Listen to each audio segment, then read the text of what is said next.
everything up and running, I believe.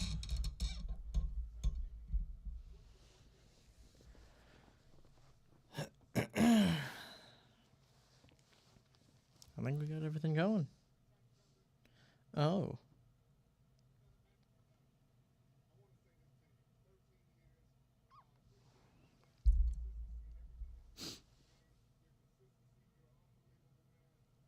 We just double check everything running all right on this end.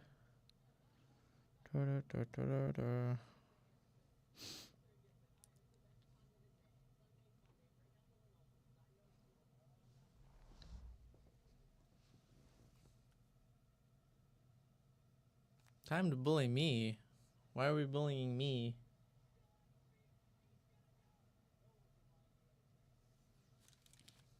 Just make sure this is picking up audio all right.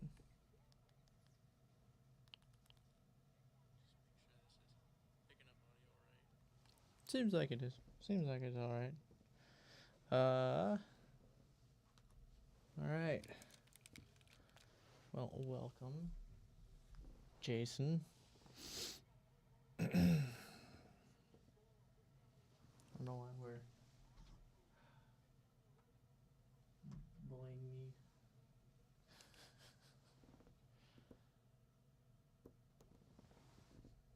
Hi, Ember.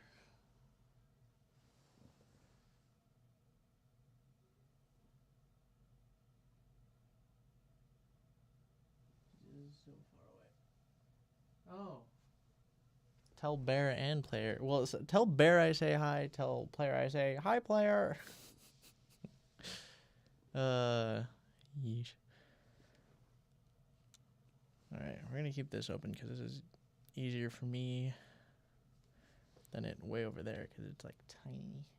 It's so small and also far away. So we got game starts in 10 minutes ish, and my co-host will be here shortly. So yeah, ye Packers fans.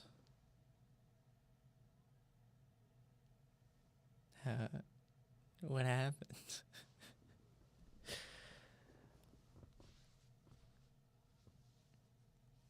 So about the Packers. I can do the same thing right back to you. Yep. You're right, at least it wasn't the Bears. Too bad I'm not a Bears fan, so you can't throw that at me. So, suck it. I don't know. Let's see. Yeah. Could have been worse. You made it a little interesting at the end, but Jordan Love did Jordan Love things. So, yeah, that doesn't help. Weather also didn't help, obviously.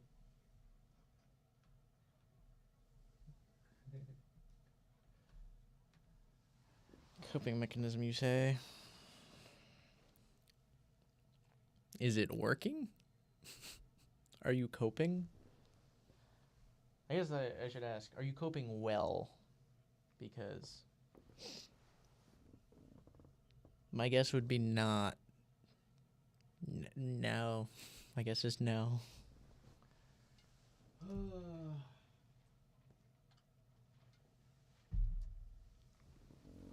Louis. All right. News from games. I'm getting various news. That Rams game, actually kind of crazy.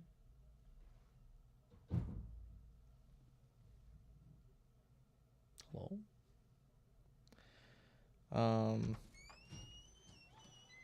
Ah.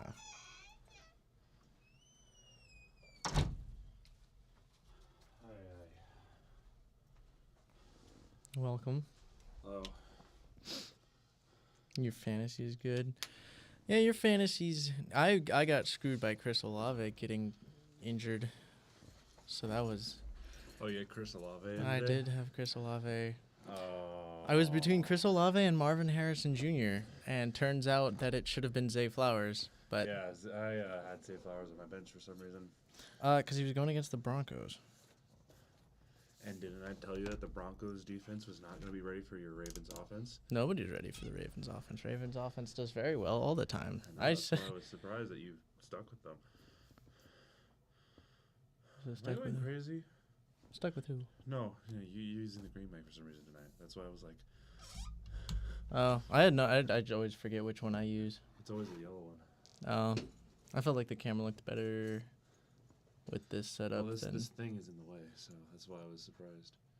Well, if you Well, move it back a little bit, and you can scoot over that way a little. And if we need to, we can adjust the camera a little bit. Let you win. No. What did you say? Someone said let them win. Someone in my fantasy league. Oh. And yeah, it seems like you'll probably win. Where really did it go wrong? I think a lot of things that went wrong in my fantasy league. I did put in the best quarterback available. Obviously, I missed on Zay Flowers. Kyle Pitts and Chris Olave. That's where it went wrong. That's where I went wrong. So I'm currently down 29 with only Aaron Jones left. So he just needs 30. I already have a player with 30. I think I could get a second. Good luck. We'll see. They are playing the Colts. Who's all on the live stream? My friends Jason and Amber. And I don't know who else is here, but I know those two are here. Sweet. All right, let's see. Yeah, Aaron Jones is going to get 30. So, we're chilling. We're fine. It'll be fine. We'll be fine. No, yeah, I still went with because I think I have 3 wrong picks today. They didn't look good, any of my wrong picks. Well, for different reasons they didn't look good. But I think I only have 3 wrong ones.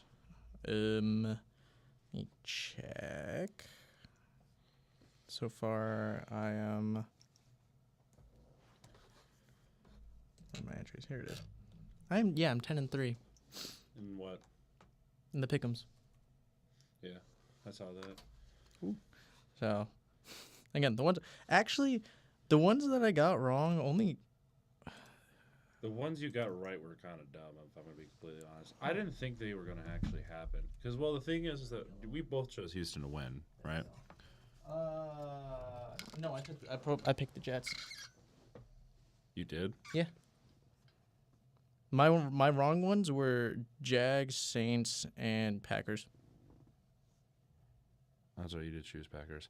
Packers was my actual worst one. The ones I had wrong today were Bears, Saints, Patriots, Browns, and then the Texans. That was it. Yeah. Which... It's still not a bad week. It's just worse than the weeks I've had prior. Yeah. Because that puts you at, what, 8-5? No. Yeah. You had 10-3, so I think you're currently... I'm a game back from you. You're a game ahead of me. I'm a game back. I was 3 games. What? I was 3 games back last week. You were ahead of me earlier today. Oh, yeah. Coming out of the early window, I only got 1 game Oh, that's wrong. right. Yeah, because you had the Jags and... No. And then I'm guessing you went 4 for 4 on the late. Yeah, I got 4 for 4 on the latest slots. So that's why I was like, I swear you were ahead.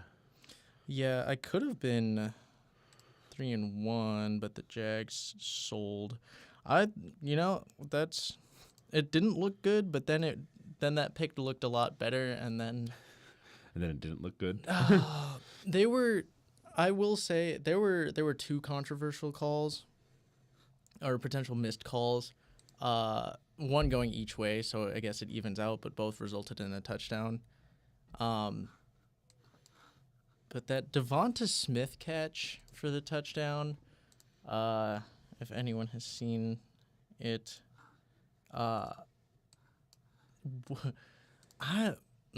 I need to really like watch it because I don't. It almost looked like his knee was down. Which one? The Devonta Smith one that put him up 28. Huh. I didn't see that one. 28. That was their last touchdown. Saquon had a good game, as per usual. But yeah, did you see his backwards hurdle? I did not get to see a lot today. But for the games I did get to see today was pretty interesting. You should watch. You should look up his backwards hurdle. It's popped up a couple of times on here, but this is long overdue. Oh, NFL fanboys here. Oh, because we missed last week, probably. Okay, to be completely fair, it was a situation where this room was being reserved for some reason. Because usually I didn't think that people would reserve, Sunday evenings. Yeah, Jason. Yeah. Yeah, it was a weird thing where the room usually has to be reserved, but it hadn't been working for most of the year, the reservation thing, so it was kind of just a first come, first serve sort of thing. Except apparently they fixed it and people had it booked, so we couldn't get in. Yeah. So, unfortunate. James did a stream last week. Did you stream last week? Like video games and stuff? We didn't stream last week. Oh, yeah. So I set up a stream, but it was not,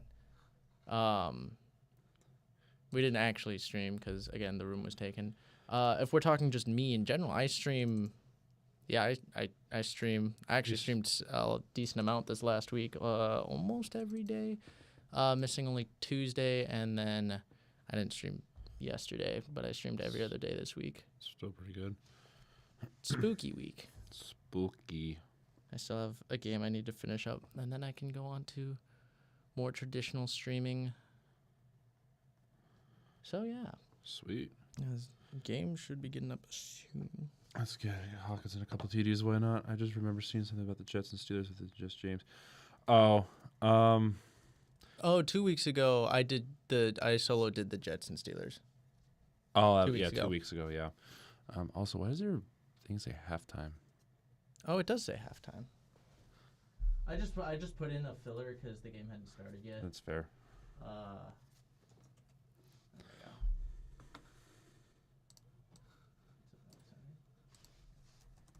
We'll scoot over a little bit. That's a little bit better. All right. Did you guys ever start streaming this stream before or after the last Fox game ended? Oh, the Rams and Seahawks. So the stream started. I started this up a little bit after 7. So I didn't actually get to catch the end of the game of the Seahawks Rams game when I was watching earlier, but they showed the end of it here, so I got to see some of it. I know the Rams won. I didn't really see the fashion in which they did. Yeah. So I heard it was a deep bomb to was it Robinson? I believe it was Robinson. Was it? I heard something about Robinson getting something. I think it was a deep ball to Robinson at the end of the in overtime. So yeah, I would have missed it, but like 1 minute after it ended. Oh. No. Yeah, I mean, I don't have access to Fox anyways, so my updates, I was here while the game was still going, setting up and stuff, but yeah, I didn't have Fox, so I couldn't really watch it. I just got updates from NBC / Peacock, whatever. Lord. So as we getting ready for the game's about to get it going. Fox is a free channel. I don't have Fox cable. Sports is not a free channel. I don't have cable. We stream through Peacock, so. Also, so I would have had cable, but for some reason the box in my apartment disappeared. Oh no. So I don't have any access to any streaming platforms right now. Yeah. And the thing is that that box doesn't just connect to cable; it also connects to literally anything that comes in the airwave. So I don't have access to anything. Yeah, I'm curious what you mean So- by. Which one is it? Cable channel This is Fox? cable channel, Fox broadcast channel. This is there's no broadcast. It's not hooked up to anything. Yeah. This is we stream through my computer. I mean, I guess I don't know what you're talking about. What is broadcast? Well, are we dumb? Probably yes. Me definitely. There's a reason I went into sports. That is a what? That's what I always say. People are like, "You dumb," and I'm like, "Yes, that's why I'm in sports." So stupid. Digital antenna, you would automatically get ABC. Yeah. Oh, this isn't our TV. We're in a studio Yeah. So that's the other thing. that doesn't belong to us. So I'm not gonna buy a cable and or buy an antenna and just come in here and be like, "This TV Plug just it needs a in. little bit of."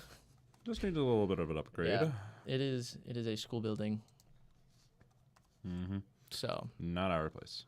Digital antennas can get it plugged up and unplugged. I was gonna say, isn't there digital antennas? I don't know. It's more difficult. I stream Sunday Night Football. That's what I do. Yeah. Also, we just don't have the time to stream more than just one game. So, I mean, we're busy with college. I got other things to be doing. So, but I still would like to stream as much as I can. It's just it always happens to be Sunday Night Football. One of these days, maybe we'll cover a Thursday night game. Simply because I have Prime. Yeah, I have Prime too, and So. we could have a class just in time for that. We'd just have to We'd have to book it and everything. book again. it up here. Maybe if we get a good Thursday night game. Maybe. What's The this rarity that it happens. They're not kicking off yet. What is? We screwed during the playoffs in the Sunday night game. Yeah, that's what. Well, the thing is that whenever playoffs and stuff come around, we're probably going to be figuring out something anyways. I mean, at some point, I would figure it'd be. I don't know. We got time to figure that out. Yeah, All right. I'm not too worried right now. If it was Kickoff like is January, then yeah.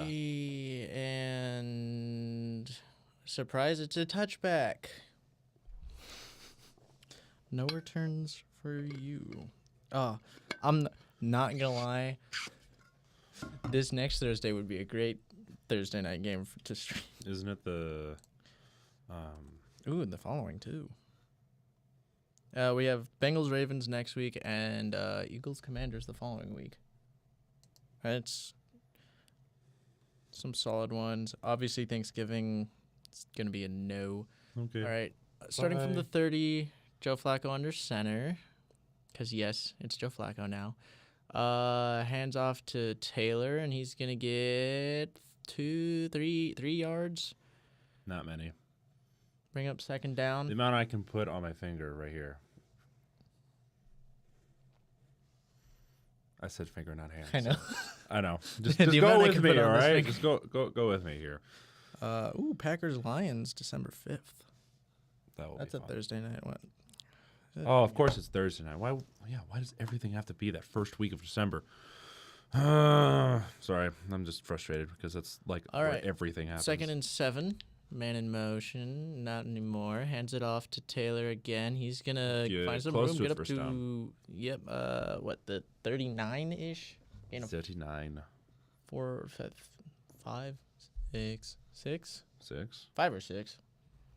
Numbers are hard. Again, I'm in sports. Be positive, man. We'll get there one day. Let me turn this off. All right. 3rd and 1. It's first 3rd down. We'll see if the Colts can convert. Mm-hmm. All right, let's see here. And Flacco's throwing left. I'm sorry, and got an open man. Sorry, did you not see that Vikings player jump up like that? Please Not tell me entirely. you did. I was more focused on Flacco. You could have had a funny laugh like I did. Watch it. Watch here. Boing. Yeah. This guy doesn't like to have fun, you know? Oh yeah, me no fun. He hates fun. Yeah, me no fun. Me no fun, right? Yeah. I don't do anything funny ever.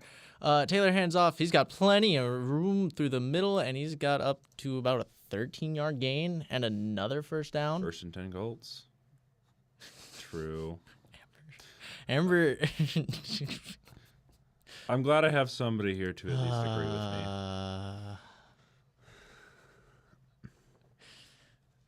me. I mean, to be fair, they did when they Amber and Jason. First thing they said when they joined the stream was "Time to bully Will." I mean, completely fair. Yeah. All right. First down. Oh no! He fumbles it. Fumbles it into the pile, and we're gonna Vikings, see I who think, got. have it. Yeah, Vikings have it. They're saying we'll see who comes up with it. There's a lot of guys fighting for it, and they yep, do. Who comes up with it? It's already goofy. Oh, jeez. No such thing. I believe you. You should not believe her so easily. I probably will. You probably will. All right. So, after actually starting, Harrison Smith came up with it. Oh. Howison Smith. Yeah. After actually moving the ball a little bit, get a mishap super early in the game. We love it. Not the only team to have messed up a handoff today, though. You're right.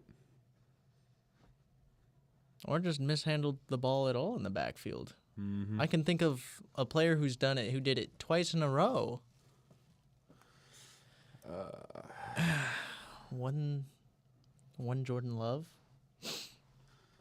dropped 2 snaps. I can't wait to talk about Jordan Love with my friend who's a Packers fan. What's his excuse now? Fan. What? Amber and Jason are Packers fans. Oh. Well, I guess, what do you guys think of Jordan Love now? What's his excuse now besides the injury? Oh, probably just the injury. Yeah, mostly. But the thing is that if he can play through an injury, Weather. he should be, He should not have been playing. At the end of the first half, it was clear that he was very bothered by it, and he continued to play instead of putting in Malik Willis. What was his injury, by the way? I didn't. Groin. Groin? It was a groin injury, and he was limping going into halftime, yet he still played the second half, which was just... I get it's a divisional game and a pretty big one, but, he hinders your chances, and you worry about the rest of your season if he does get injured further. I mean, it's groin, but... Yeah. And you have a bye week. It just... Yeah, you can win with Malik Willis. I know Jordan Love gives you more in the pass game, but you can win with Malik Willis. Should have just stuck with Malik Willis. Instead, they kept Jordan Love in, and I think that's a pretty decent reason why he was struggling. And again, weather was not nice. It was rainy. It was windy. Rainy over there. Yeah, there's been a lot of rain for some of the games. Speaking of rain, Arizona, the game, they had to close the open roof and everything because of the hail and everything. Did you not hear about that? No. Yeah, there was hail down there. I was like, bro, that's crazy. In Arizona, of all places? I feel like it's more likely than snow. True, but you don't really think about that when you think Arizona, I guess. I don't know. No, not typically. Maybe that's just me. It's not fully healthy. Yeah. Oh, Darnold passes. Hey, who's number 84? That's I don't remember his name. He was the Josh Oliver. Josh Oliver, thank you. Yeah, And bro, it literally just goes down. Like he didn't even get his hand on the ball when he first made contact. I mean, that's more on Taylor. What do we got? A timeout, maybe. On second. Darnold just threw it to the ground, so something happened. They called it dead. Oh, they're just marking it for a first down. Oh, he's just said it wasn't first down anyways. Really? Just a miss. He's not fully healthy. He'll be fine after our bye week, and we will have a job money on our snapper through today. Oh yeah, they're the two dropped snaps. Again, weather played a big part, and the snaps were not great. Again, Love still could have gotten them. All right, 1st and 10. Darnold Under center, we got Aaron Jones in the backfield. Yes, Jones, run. Big run. He's running. First down. Up to around midfield. 9-ish. Around midfield. Aaron Jones points. Get to 30. Chasing 30 fantasy points. That's I'm a lot playing to ask for, but he can probably do it. Yeah. If he gets 30, I managed to beat Amber today. Oh, is that who you're competing for in fantasy right That's now? who I'm playing in fantasy. Very ironic. Which is funny because I also I help Amber with like half of her fantasy stuff because I know sports clearly. First and 10, Darnold and shotgun. She says no. He throws, and Hey, that's Hawkinson. who's He got back. A catch for maybe 2 yards. 2 yards off in the flat. Chasing Around. 30. Run the route again. It's caught. It's caught. You're at a horn of the flag. Sorry. All right, let's see. 2nd and 8, right at midfield. Darnold in shotgun, looks left, fires, and wide open. We have, who is that? Powell. Right at it, grabs it around the sticks and gets a few more for first down and into Colts territory. And the Vikings are a-moving. You said I shouldn't put Tillman in. Yeah, I just thought it was interesting. I didn't expect him to actually do well because, I don't know, Cedric Tillman. I don't know. I'm very surprised by his play the past few weeks. Oh my god! Dumps off to Addison. He's behind the line, gets back up to it, and maybe an extra yard or two. A couple yards there, yeah. Weaving his way to avoid a loss. So good for him. Oh, now it's Aaron Jones Sr. He's a junior. Does he? Mm-hmm. Good for him. There's a junior. Cam Robinson getting his first snap there, or his first start in Minnesota, as he was dealt earlier this week. He's replacing the one injured Christian Darrisaw. It'll be interesting to see how he does. Man in motion, that's Jefferson. And hand off to Jones. Jones got some room. He's going to get 3 or 4. 3 max. He got 3 yards. They'll bring up third down. Medium. But yeah, they were talking a little bit about Cam Robinson beforehand. Mentioning, I mean, obviously, coming from the Jaguars, he's fairly familiar with the Colts. And he already played the Colts a few weeks ago for Jacksonville, where he allowed 0 pressures. So obviously he has to adapt to the offense and stuff, a little bit. But just a little. If he can do that this week, I think Minnesota's gonna be in a good spot. All right, we got Addison in motion and shotgun. Darnold's gonna fire right to Addison, and he's gonna get it right at the marker and a first down. As they keep on rolling, and Darnold's taking his helmet off. Where's he going? All right, let's see. Yeah, just a little, what do you call it? What is it called? A cheat motion? You bring your man in and go back out, you know? Sorry, if it doesn't look like I'm very concerned about the game, I'm just trying to take notes from the entire day right now. Mostly because there was a lot of things that happened today. Because, for example, Daniel Jones finally threw a touchdown in MetLife Stadium after 672 days. Yep. That was a handoff to Aaron Jones. He got about 3, but there's a flag, first of the game, on the defense. Defensive holding on a run. I've been seeing a lot more of that this year. It's a very interesting call. I don't know how you... I don't know. It's on Taven Bryan, so that's going to give the Vikings a first down. How do you... I don't know. I don't know. I mean, I get why, I get the point of the call. It's just, it's weird seeing that now. First and 10 from the 23 of Indianapolis. They're going to hand off to Aaron Jones. He's going to spin out, gets back to the line. That'll bring up second down. As they're running through the defensive lineup for the Colts. All right, so now we got it at the 28. Darnold drops back to pass. He throws it over the middle. I believe number 11. Who's number 11? There's so many receivers from the Vikings, I swear. Gets up to the 16. Whoa. He must be. Oh, Sheffield? Sheffield's. Sheffield or Sherfield? I think it's Sheffield. I thought. I could be wrong. Pull it up. Just because it'd be good to have a roster up. It would be good. I haven't had the chance to. I've been so focused on trying to take notes. I'm sorry. All right, so it's 3rd and 3. Trent at the Sherfield. 21-yard line. Darnold is actually back with Aaron Jones in the backfield.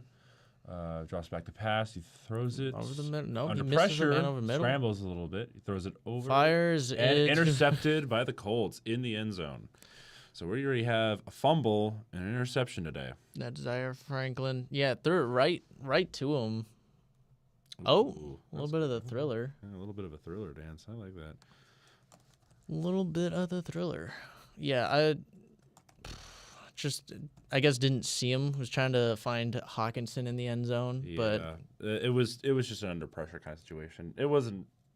I mean, it was all Darnold's fault, obviously, but he just did not read that very well. all his fault.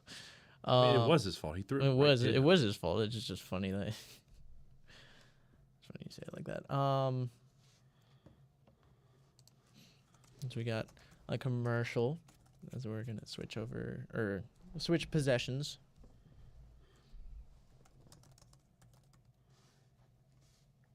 So, how's everybody doing? Everyone having a good evening, hopefully.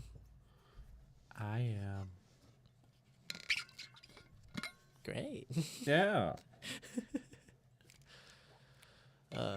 This week of football was kind of confusing, I'm not going to lie. Because, like, I thought the games that were going to go one way didn't go the way that I thought it would, in the sense that, like, I mean, I should have expected the Texans to drop a game like that. I should have expected that. What was it?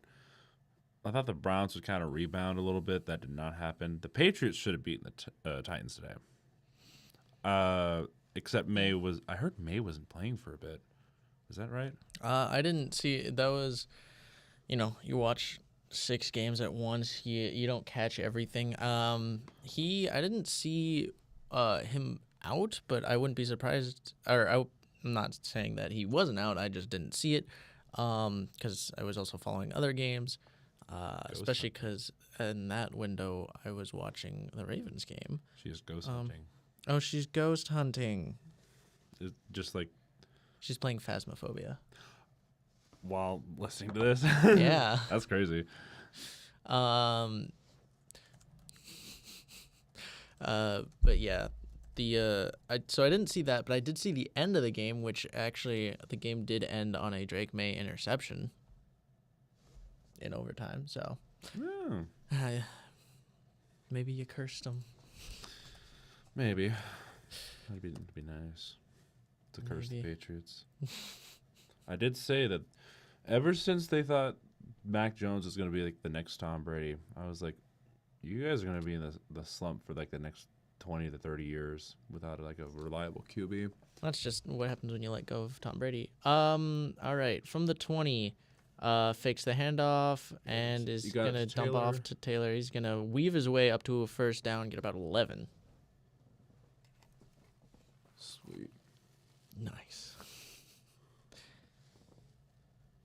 Ooh. Oh boy.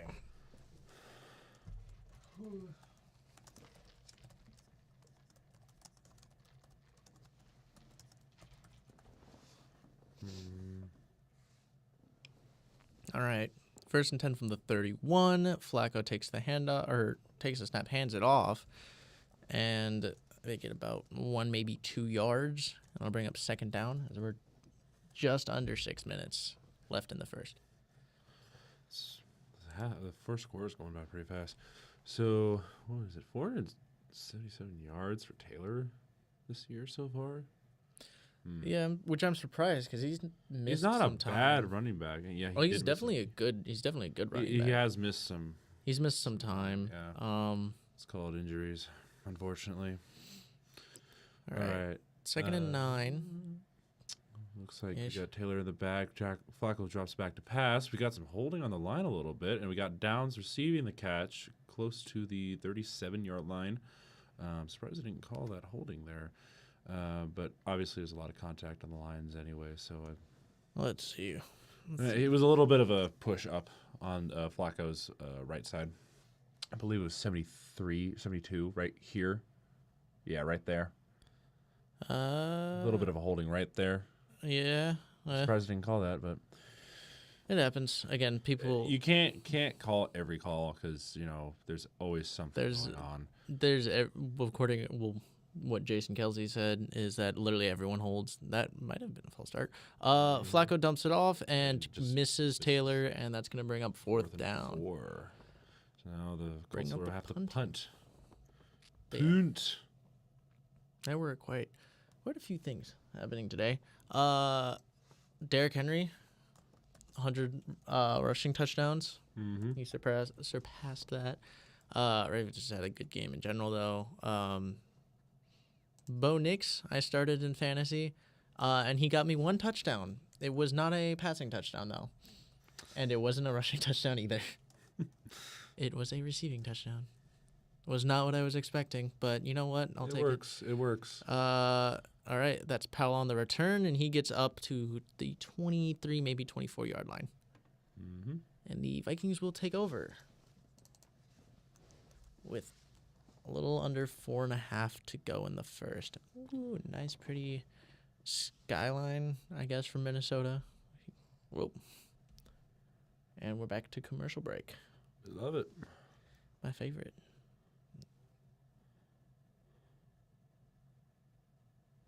Trying to gather what this commercial is.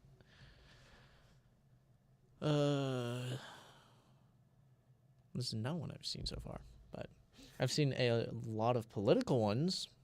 That's been so great. Can't wait for this election to be done. That's all I'm going to say about politics. End of discussion. Yeah, that seems like the consensus from a lot of people is they're just tired of the media. Well, luckily I have an assignment that actually I have to. So for one of my classes, I have a debate, and ironically, it's about sports and politics. Oh, great! And I'm on the con side, where it's unethical to mix politics and sports together. So this is gonna be fun.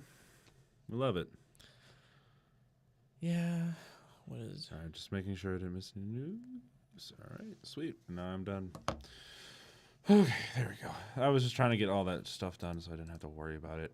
You should check. You should look up. While we're at break, you should look up the Saquon back hurdle. I mean, Saquon had a lot. He had a lot of nice plays. 2 touchdowns. I was going to say, didn't he have a good day, right? He did have a good day. He had a fumble that arguably wasn't a fumble. Barkley. Backwards hurdle. I spelled it wrong.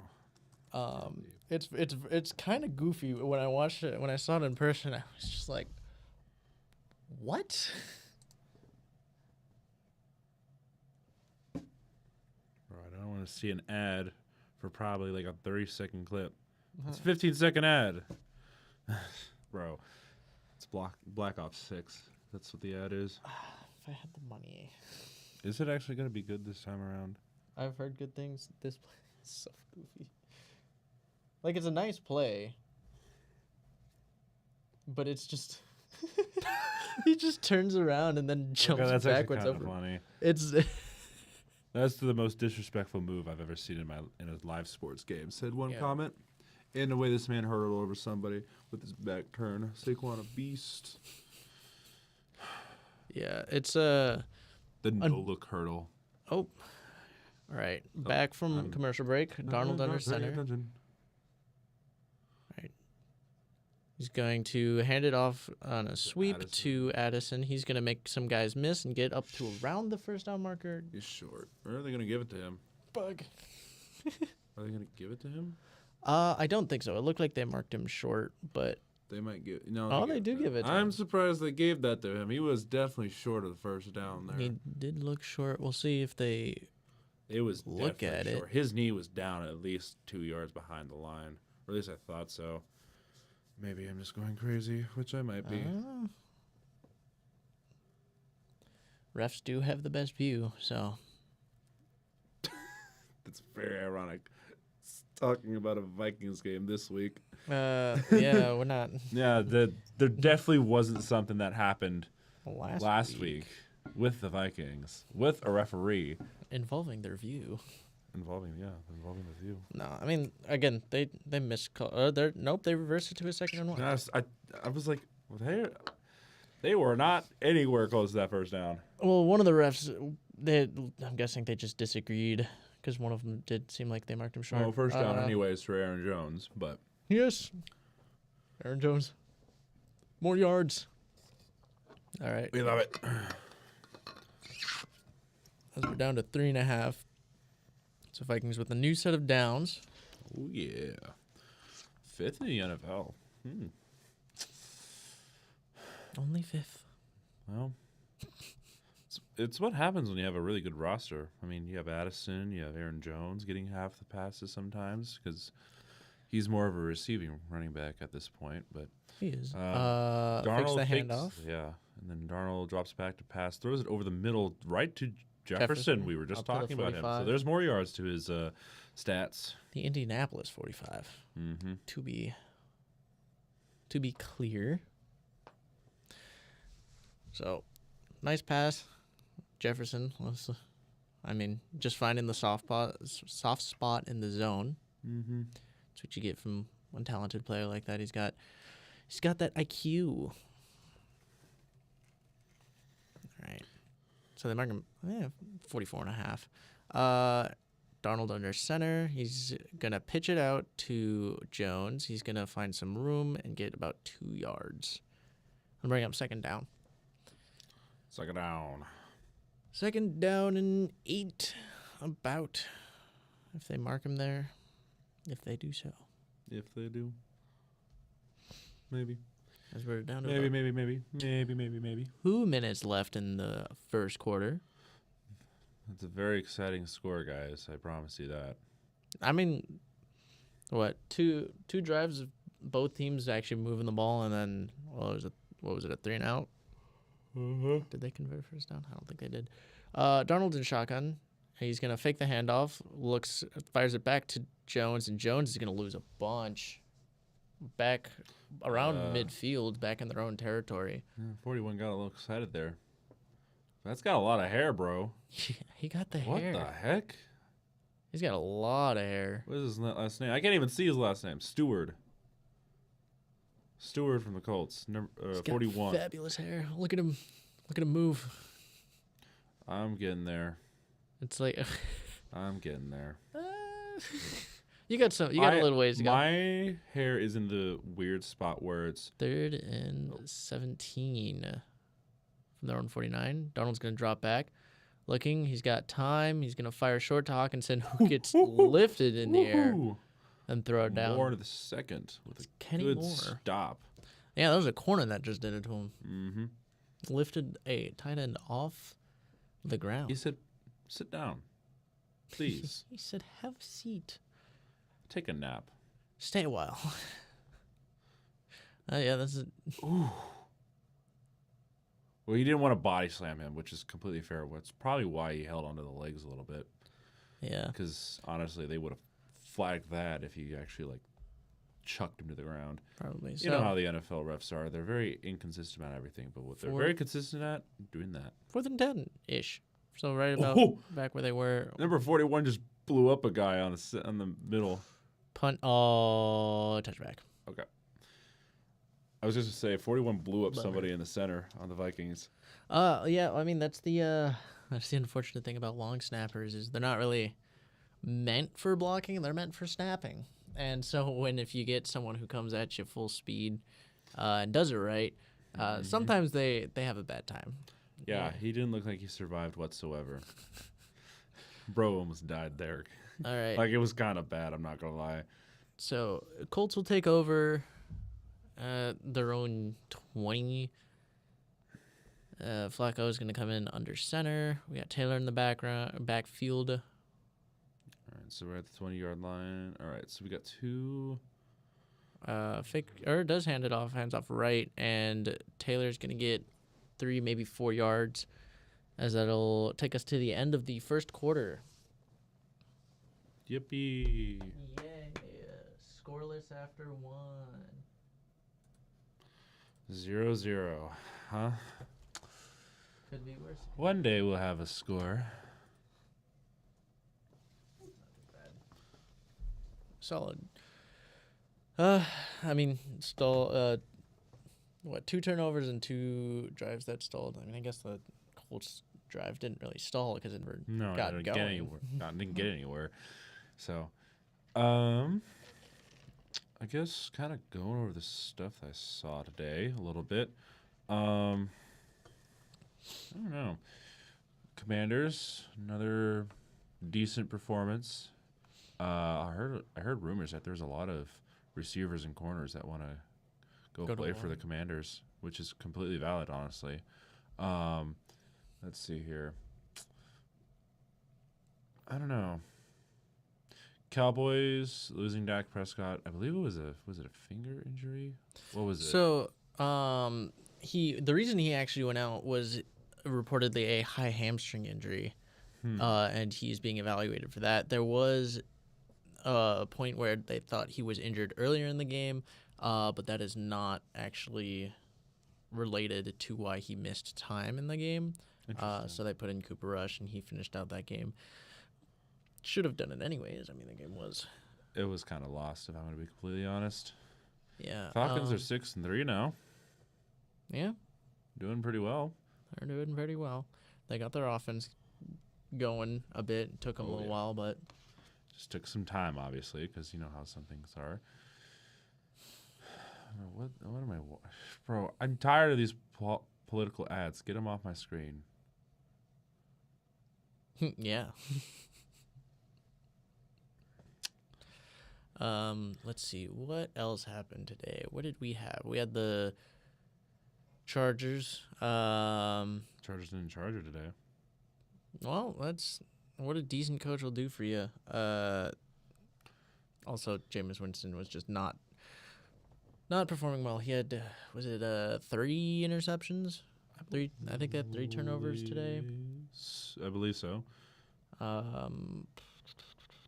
What other games did we have today? Obviously mentioned the Cardinals, which was really funny because it kind of plays into the logic that I had, which was the Bears had like statistically and everything looked way better. Mm-hmm. But the Cardinals were underdogs. Yeah, Cardinals were underdogs. And a Lion got ejected. Yeah, Brian Branch got ejected today.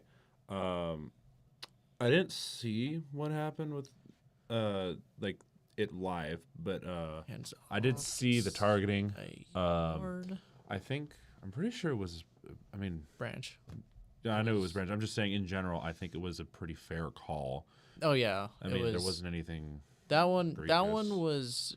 Yeah, just he went way too high. Yeah, it wasn't at a bad point. Was it like? What do you think? Do you think it was just more of the momentum he couldn't stop himself, or was just? I think he lost his discipline a little bit. He went too high. He needed to go lower, and the timing was just a little off. He hit him got excited too soon. Yeah, probably. And he seemed Flacco back to pass, throws it over the middle, tips, and almost something almost happened there. He draws up 4th and 5, and Colts might have. Yeah, they're going to punt it again. They love punting. Yeah, so Branch's was just it was a lack of discipline, and he knew it when he was walking off. He was very frustrated with himself. The Puka one was weird because he got ejected. Punched somebody, didn't he? He smacked someone who smacked him first. Oh, so it was like a retaliation kind of. Yeah, thing. But it was weird because it was an ejection, not like they were just. Yeah, I heard they were tussling afterwards. I was surprised he got ejected because. Yeah, it seemed like if first of all, if one was going to get ejected, the other one should have. But also, it just seemed like it should. Flag, yes, and ejection just seemed a little bit excessive. Am I going to be completely honest? If both players were doing it, I think like it should have been neutral and just kind of like offset it anyways. Oh dear! Talking about 6 head coaches in 7 seasons. I mean, that's what happens. Sam Darnold, yeah. That's what happens when you play for the Jets and the Panthers. I kind of feel bad for Darnold. He got thrown into a fire. Oh yeah, and then he was just that was the Jets, and then the Panthers, and then the Niners and the Vikings somewhat treated him correctly. They didn't like No, abuse he him. was just a backup. He's doing well for a backup.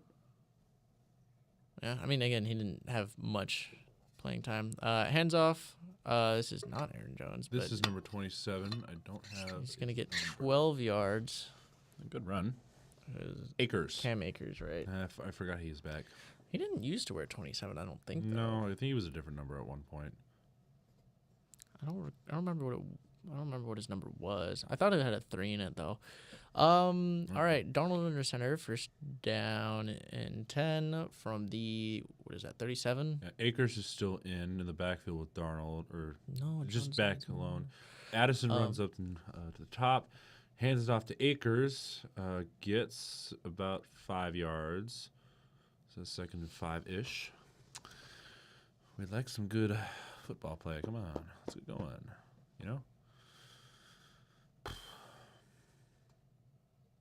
This game is a little uneventful, I'm not going to lie. I thought this would be more eventful because Flacco tends to do pretty decently.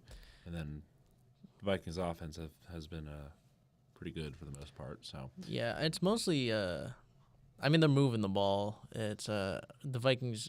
I expect the Vikings to pull away in this one as Darnold drops back, scans, dumps off to Akers. Akers is going to try and get back to the line, and he doesn't even get there. He maybe a yard short, but that's about a like yard. 3rd and 7. But yeah, I think the thing I'm surprised is that the Vikings just haven't scored yet and obviously mishaps and stuff. But it was that interception by Darnold. Yeah, that didn't help. That kind of threw it off. They would have scored there if he didn't throw that pick.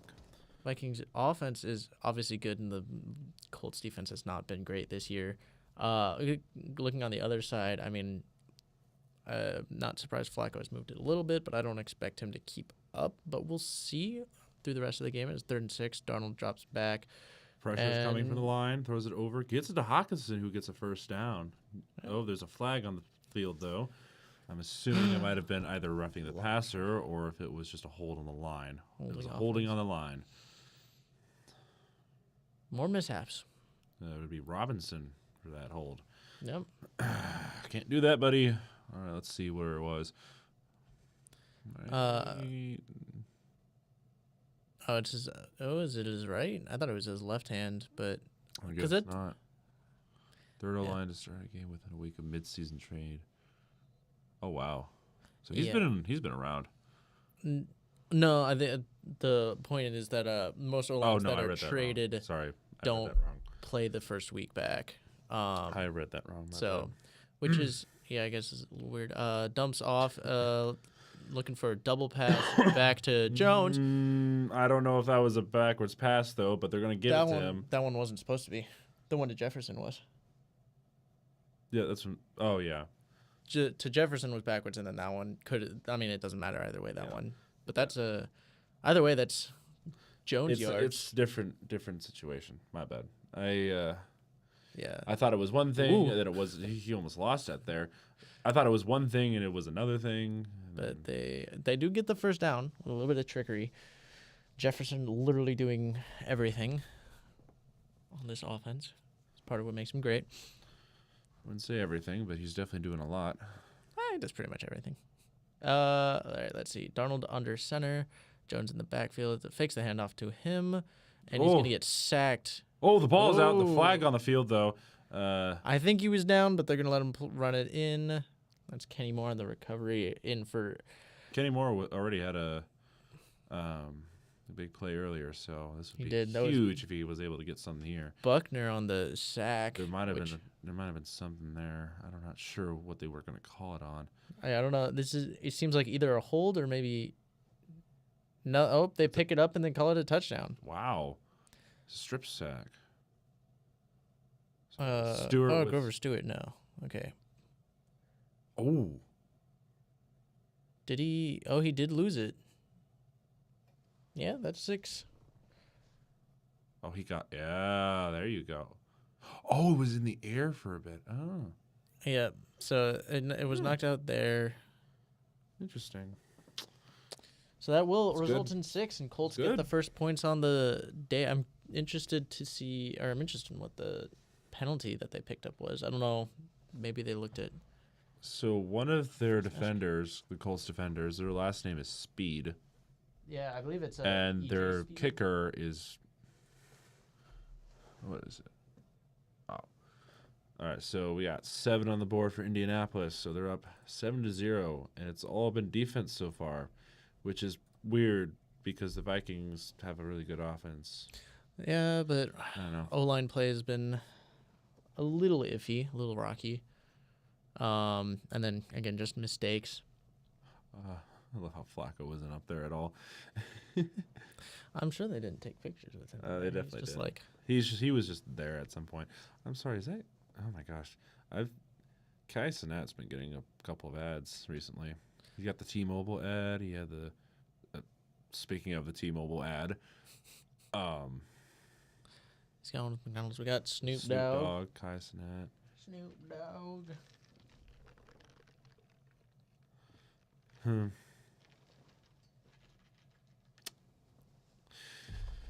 And I wonder how the Colts are going to finish this year, because the Colts usually for like the last couple of years have been pretty mediocre when it comes to play. They've been either like 500, either barely miss the playoffs, or they do get the playoffs and they lose. It's been very off and on for them. Very middle of the road. Yeah, Usually. they've been always the middle of the road for like the longest time, and I don't understand why they can't just like, I don't know. Well, it's been pretty much since Andrew Luck. Yeah, I feel like it's Andrew the last Luck time was they like had the a last good time. team. Yeah, and I miss Andrew Luck. I'm not gonna lie. If Andrew Luck was still playing today, I bet he'd be still like, well, maybe not today, but like he would have been like top 10 quarterback for a while. I mean, he was a very good quarterback. Just, I mean, Mismanaged. The owner just didn't take care of him. couldn't keep him healthy with the O-line, Mm-hmm. which is funny because now they actually have a really good O-line. O-line. And Terrible quarterback. yeah, you don't have the quarterback play to back Not it up. Flacco, a different quarterback. I mean, again, he needs to develop. I'm curious what the Colts are gonna do because there's a lot of teams inquiring about Richardson. Mm-hmm. I don't think he gets traded in the middle of the season. I think it'd be an off-season move. But I don't think he's gonna. Oh right, I forgot that was the last time these two played. I was about to say, wasn't there like a That was the largest comeback in NFL history it was the Vikings. against the Colts 2 years ago. That was a really weird game. I'm not gonna lie. The Colts should have beaten the Vikings that game. I don't know what was going on there. I'm more surprised they got out to a 33-0 lead because that was the Jeff Saturday led Colts. Mm-hmm. So I'm surprised they played a half of football. Anyways, we got a kickoff here. So we got the Colts punting Ooh. all the way out of the end zone. It didn't even reach the end zone. Went behind it. So, I mean, we're rewatching the Curious again strip. what the flag would have been. I think the flag might have been for like a face mask or something because he did hit his helmet. Yeah. So they originally thought, oh, he got the face mask a little bit, but they just wanted to double check and kind of go back and see that one. It was a weird, funky area, and he was like, oh yeah, because he wants a hit to the face, but I mean, they're always inconsistent about that. yeah, I don't know what you Ooh. call that. Ooh, Hand off to ooh. Jones. He's gonna get 3, maybe 3 yards, yeah. 2 or 3. Then bring up second down. Got a lot of things in motion there on that play. Like some good trickery. Yeah, so 2 turnovers on the day. It keeps the Vikings behind the Colts as we approach 10 and a half minutes left in the second. Yes. Ay. Ay. All right, so Darnold in shotgun, 2nd and 7. He's going to drop back, scans, Throws over the fires. middle. First down for Oliver? Yep, Oliver, 84. Josh Oliver. They got a sneaky good tight end room, especially now that Hawkinson's back. Oh yeah, definitely. It's it's good to see. But hopefully they can keep him healthy now because you know how things were going for a while. They didn't have Hawkinson, so they were just like, well, we'll throw you in the fire. Have fun. Well, he did. He's well. been doing well, so I'm not that mad about that. So All right. Let's see. 1st and 10. Addison in motion. 1st and 10. Fakes the handoff to Jones. Throws it back Fires to Oliver. Oliver. He's going to get Ooh, up to he's pushing. about the 45 of the Colts, and that'll bring up 2nd and short, about a yard. Mm-hmm. He's doing very well. Getting the Good ball for him. rolling a little bit. Vikings fans with the big chains. All right, hands it off to Aaron Jones. He gets stuffed near the line of scrimmage by number 44. He got smacked by Who is that? Zaire, It's Franklin again. Zaire Franklin. Just there was no wrap up. They both just ran at each other. At full speed. It just went bam. There was no wrap up. It was just full speed. Lower the shoulder. Oh yeah. I believe, was it a year or two ago, he led with tackle. Yeah, that was. So he had the most tackles since They beat me 2022. to it. Yeah, he's been leading the tackle for the Colts and the NFL just for a couple of years. Jones gets stops behind the line of scrimmage now. I don't bring up 4th. And Short can't get that 1 yard, huh? Apparently not. Hey, he's back. Hello. Hi, fanboy. You missed very Not much. little, but also kind of something. I don't know. Colts got a was it Strip sack. strip sack and got a Return for a touchdown. touchdown. They got tutty. That's the only points of the day. The Vikings going for it, Recommendation: go for it, according to Next Gen Stats. and they are. Yeah, because I mean, They might get a timeout here. no, you go for it because you don't. I don't think you punt here. Hi. He said Brosiah. What's up, dude? Don't you mean JoJo? No. I think so. Oh, Chris Collingsworth is announcing this game. Good thing I'm not listening to this game. I'm pretty sure he calls all the Sunday night games. Not all of them. I'm pretty sure he's been the one for. There's been like all of them. one game where he I don't hasn't. think so. Because it's with NBC. I'm pretty sure he's the only one that does it for NBC. I'm pretty sure. Time of possession. Yeah.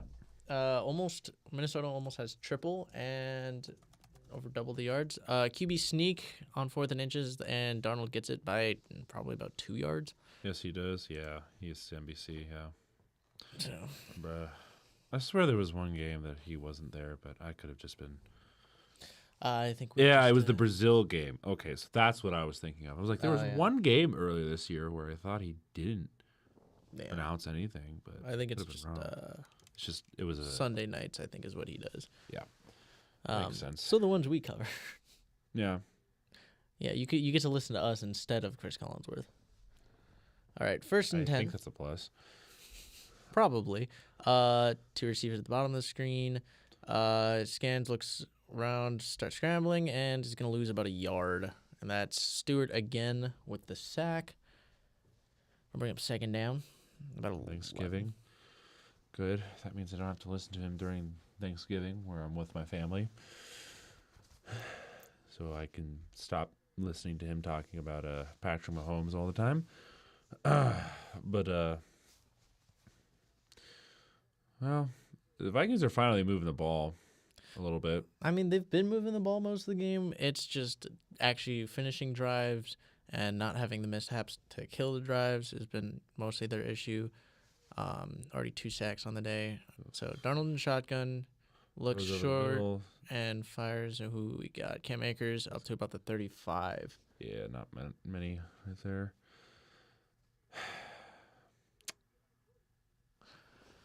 Huh. Who? There's Flacco. Hi, Flacco. Who, what now? I got a notification for a bad beat, which was the Dolphins' desperation play to try and score with 5 seconds left, and they went backwards like 20, 30 yards. Jalen Waddle did, and I'm guessing that forced the under on some stat. Darnold fires on 3rd and 3 and Ooh, just out of the range Misses for Justin Jefferson. Yeah, even you can throw it for almost anywhere for Justin Jefferson, and still he missed. Alas. He's got a wide range in which he can catch, and still misfired. I mean, he had some pressure. That was Buckner on the pressure, just a little off the mark. So they'll try a 53-yard field goal. I believe this is Reichard, and I believe he's a rookie. He did not get it. There was no way he made that. It almost looked like it got tipped coming out, but maybe it was just a weird. It was a weird angle. Trivia. Since 2007, 23 of the 32 NFL teams have played on Thanksgiving at least once. Name the 5 teams that have not. Well, I know which teams have been playing on Thanksgiving. Cowboys and Lions every year. Jacksonville is definitely one of them. Jacksonville hasn't? I don't think they have. Okay, well, let's say. I mean, most likely, my guess is they're all AFC teams. Yeah, Jags is one of the 5. Jags. I want to say Browns? I don't remember seeing the Browns playing on Thanksgiving. Jags, Browns, Rams. I believe the Rams have played on Thanksgiving at least once. Again, 2 of the 5. Really? I just figured since, again, it's the Lions and Cowboys every year that they've played someone. All right, so definitely not an East or a North. So it'd be a South and a West. So the 2 there. Panthers definitely have, especially with like Cam Newton and everyone being there. Unless they haven't. Maybe the Panthers haven't. My guess would be, let's see, since 2007, probably seen the Saints, Falcons, but is it Saints, Falcons? So West teams, what would you get out of the West? Cardinals? Freaking player feeding lies to me. Player is a friend of ours who is probably just listing out teams to Amber to try and guess. I'm gonna say for NFC Cardinals. That's a fair answer. I think it's Who else? Because I think the South teams probably maybe like the Falcons. Maybe the Falcons. I'm gonna go with my NFC teams. Saints and when was the last time the Bears were playing on Thanksgiving? Well, I'm pretty sure they're scheduled to this year. Okay, so then they're but fine then. Again, Lions play every year. I'm assuming that the Lions have played the Bears at least once. Yeah. I could be wrong, but that would be. I'm gonna lock in with Saints being one of them. Yeah, I'm gonna guess. I'm Falcons, pretty sure the Cardinals. Cardinals have played a Thanksgiving game before. At least in that time frame. I mean, again, the Cardinals haven't been. Well, no, they were good in around 2010, 2015 era. When they had Palmer. Flacco drops back to pass, throws it over the middle, somehow gets it to who was that? Ashton Doolin. Doolin. And they're gonna be in Minnesota territory. Yeah, because again, I feel like it has to be a West or a South team. That is actually incomplete. It bounces off the ground. It should be marked incomplete. It bounces. Oh no, they ruled it incomplete. Yep, good. Interesting.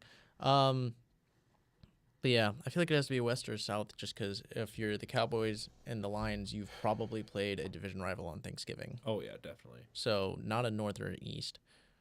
Flacco drops back, fires right, and gets it to Downs, and he's gonna get a first down. Downs getting it down. Getting a first down.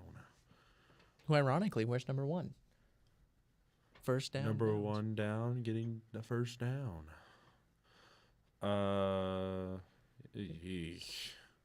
Yeah, it's just he's Richardson's had a lot of issues. I mean,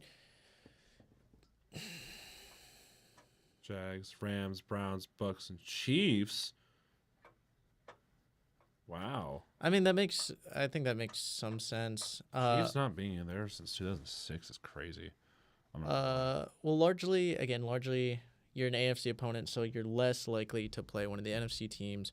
They were not good for a while, lie. Yeah. and then Chiefs they are were kinda really bad. good, and so I'm guessing they kind of skipped over it. But Yeah, I knew Jags were never in a Thanksgiving game. They never have been. Rams. Since 1974. So Fun I fact, was right Chiefs' with original the. owner Oh, I was- did get Browns right.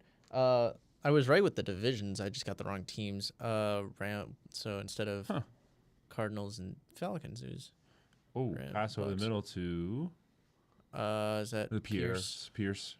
Pierce. Yeah, 2 Thanksgiving games before 2006 is that kind of checks out. I think I don't because I assumed there was like the evening game and there was the early game, but now with more teams being in the NFL and more ability to have more teams play, I assumed that's how they got like the noon game, the afternoon game, and then the evening game. So So 1st and 10 for the Colts. From the 27, Flacco's dropping back. We have Laundry, but Flacco's gonna fire left past the first down marker and find like glass. it was originally an 11:30 game and a 3:30. Oh, okay, so it wasn't an evening game. Ames retracts her statement, her slander on the friend player. Great Just as an FYI, just to keep you updated with the talks that are going around.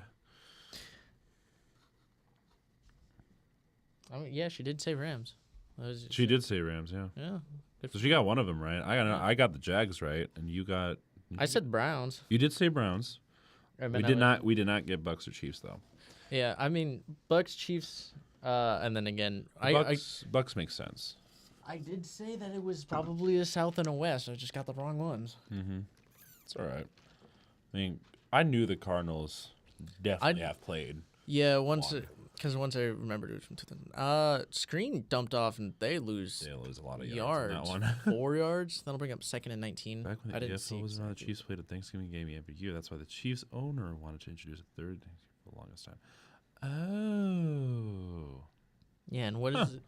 The third one this year is because it's. Oh, what's the schedule? Is it Lions, Bears? I want to say Lions, Bears, or is it Packers, Bears? All right, so Flacco's in the back with Taylor. Drops back, throws it over the middle. Incomplete to Downs. Just out of the reach.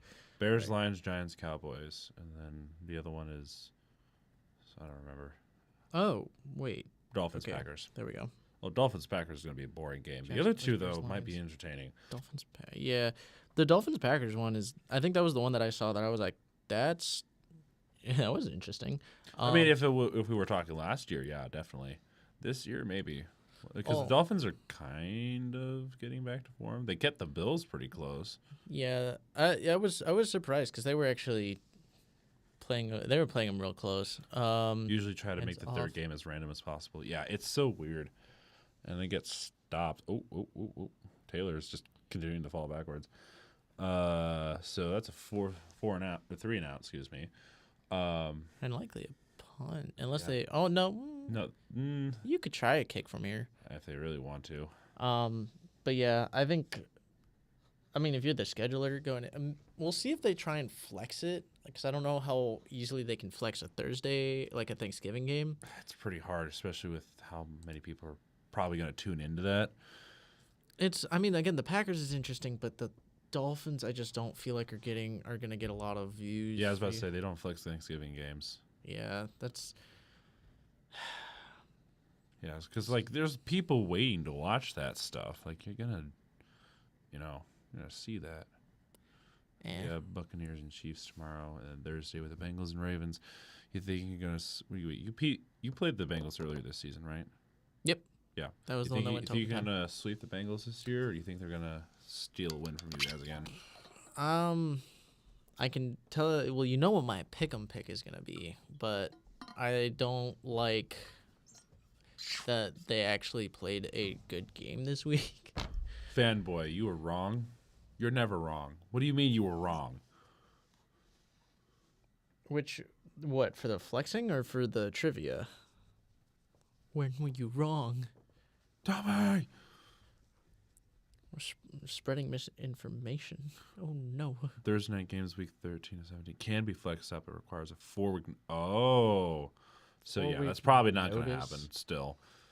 Is it? Oh, for Thursday night Yeah, games. for Thursday night games, yeah. Because I was going to say, this one was flexed. This was actually flexed into Sunday night, I think 2 weeks ago, right? We already passed the cutoff, yeah, so it's not going to happen this year if it ever wanted to. I was about to say, so what do you mean you're wrong? What do you mean? What do you mean? Yeah, because we're in week 9 now. That's crazy. Yeah, I just barely missed it. Oh, yeah, I totally forgot. Trade deadline. We got this game and one more game, and then trade deadline, which means hopefully we'll actually have. Oh, is that Tuesday or is that Monday? When? Usually Thanksgiving is week 12. That's why I got confused. Okay, that makes more sense. Mm-hmm. I was about to say, I thought Thanksgiving was a little off this year in the NFL terms. Everything seems late this year. I mean, Halloween definitely felt late. Semester this year definitely started late. What else started late? There was a couple other things where I'm like, I'm surprised it was this late. Fall break, or at least for us college students, was a little late this year. It's usually the second week of October. Trade deadline is at 4 p.m. on which day? Is it the 5th? I believe it's the 5th. It's usually the first week of November, I remember. 4 p.m. on Tuesday. So we will 4 p.m. Eastern time on Tuesday. Eastern time, yes. So luckily, oh no, we have to record earlier though. Oh, but we could still, because it just has to be after 3. So if we could probably squeeze it in. As the field goal is up and He is missing that. Oh my gosh. That was coming out of the 2 minute. I had plans and they did happen, but there was a lot of plans happening at once. So, I mean, fall break is usually only a 4-day weekend, so it's nothing too crazy. So, I know some colleges have like the whole week off or whatever, which is crazy to me. But yeah, and then there's some that don't have it. Yeah, which is you gotta give students a break. There's a banana in the crowd. You see that? Banana. No, but yeah. So trade deadline. We'll try and record after the trade deadline so we get all the juicy news. We'll see. But yeah, I mean, well, I guess we could save it for halftime because I feel like there's a lot of trade ideas you could come up with. There's a lot of potential. Darnold Drops back to pass, throws it over the middle, right wide to Jefferson. open. How do you leave? I mean, I guess it was a zone. It was a zone, yeah. He's up to the 36, finding the weak spot between the linebackers and the safeties. Looked like cover 2. Definitely cover 2. Yeah, cover two. Too high safety. Too high. Just found the weak spot. So. Well, Jefferson's just really good at separation, so he didn't have to worry too much about that coverage. All right, no. Drops back. Throws at the ground. Firing. It was a screen that just was not going to work. Did not have the room. Yeah. That'll bring up second down. That also stops the clock, more importantly, as they're under a minute and a half left in the second. That's crazy. So they got this whole half has been really fast, I feel like. I feel like a lot of running clock. Yeah, I mean, besides the interception and fumble from Darnold, I mean, there wasn't really a whole lot of change of possessions. It was just more of straight through, you know?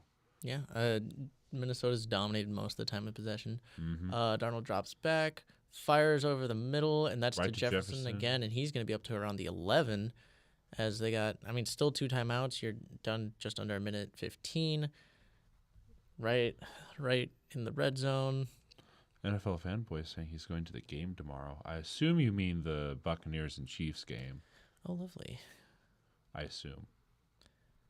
All right. I mean, a pretty good pass. Yeah.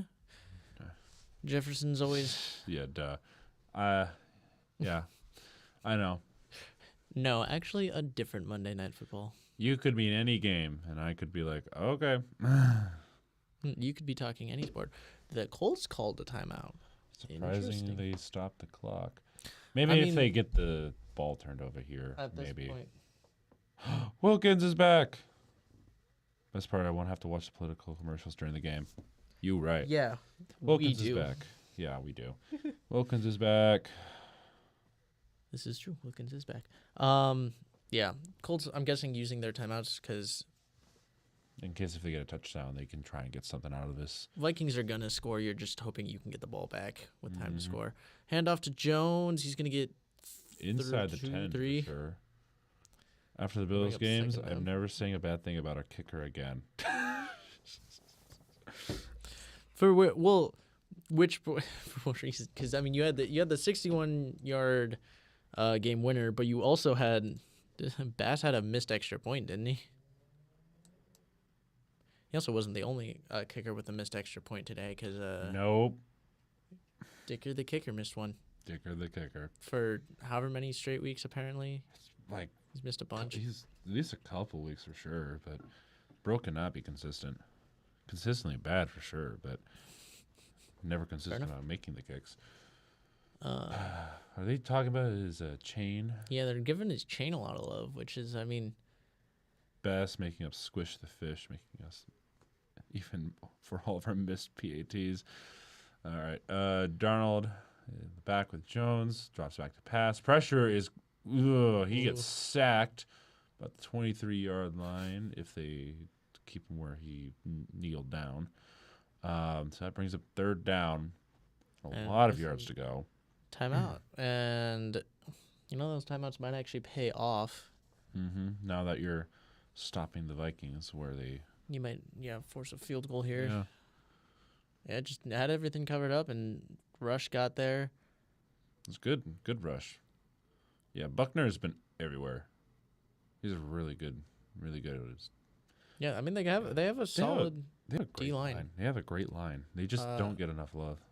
It's the defense. It's the rest of the defense. I think it's weird because they have The game of the day. game of the day, as in like most exciting. Ooh, let's see. We'll come up with an answer after we watch this third down play. It's third and 20. Darnold drops back, looks left, middle, fires middle to Jefferson, and he's just going to get some yards back. Oh, wow. And they'll let the clock run, and they'll kick a field goal. So not give the Colts a lot of time as they're out of timeouts, and they're just going to pop up a field goal. Game of the day. Let me look at the option. Like, remind myself who played today. I think Jags and Eagles was interesting. It's a lot closer than I thought it'd be. I think it's raining now. It is downpouring. I don't know how well that picks up for you guys, but It is downpouring here right now. What was it? timeout was 17 I think seconds. it was like 4 of the 7 days this week, starting from I think it was this last Friday. 4 or 5 of the days had rain in the forecast. It was going to rain all week, apparently. And here's one of them. It rained last night, and it's raining tonight. So it's cool. Yeah. I mean, there were some close games. I think the best one, the early window was not. Yeah, it was super pretty uneventful, interesting. I'm not going to be honest. You could say Dolphins-Bills. That was definitely the best one, I'd say, in the early slate because it was at least close and it kept it competitive. Because Tua was actually doing pretty decently. I mean, again, that offense works with him. They don't work without him. Yeah. They were built for him. So Yeah. Field goal is up, and he doinked misses. it. He's 0 for 2. Oh my gosh, he doinked it. So we're probably going into halftime 7-0 with the Colts up. I can hear my friends screaming from his apartment.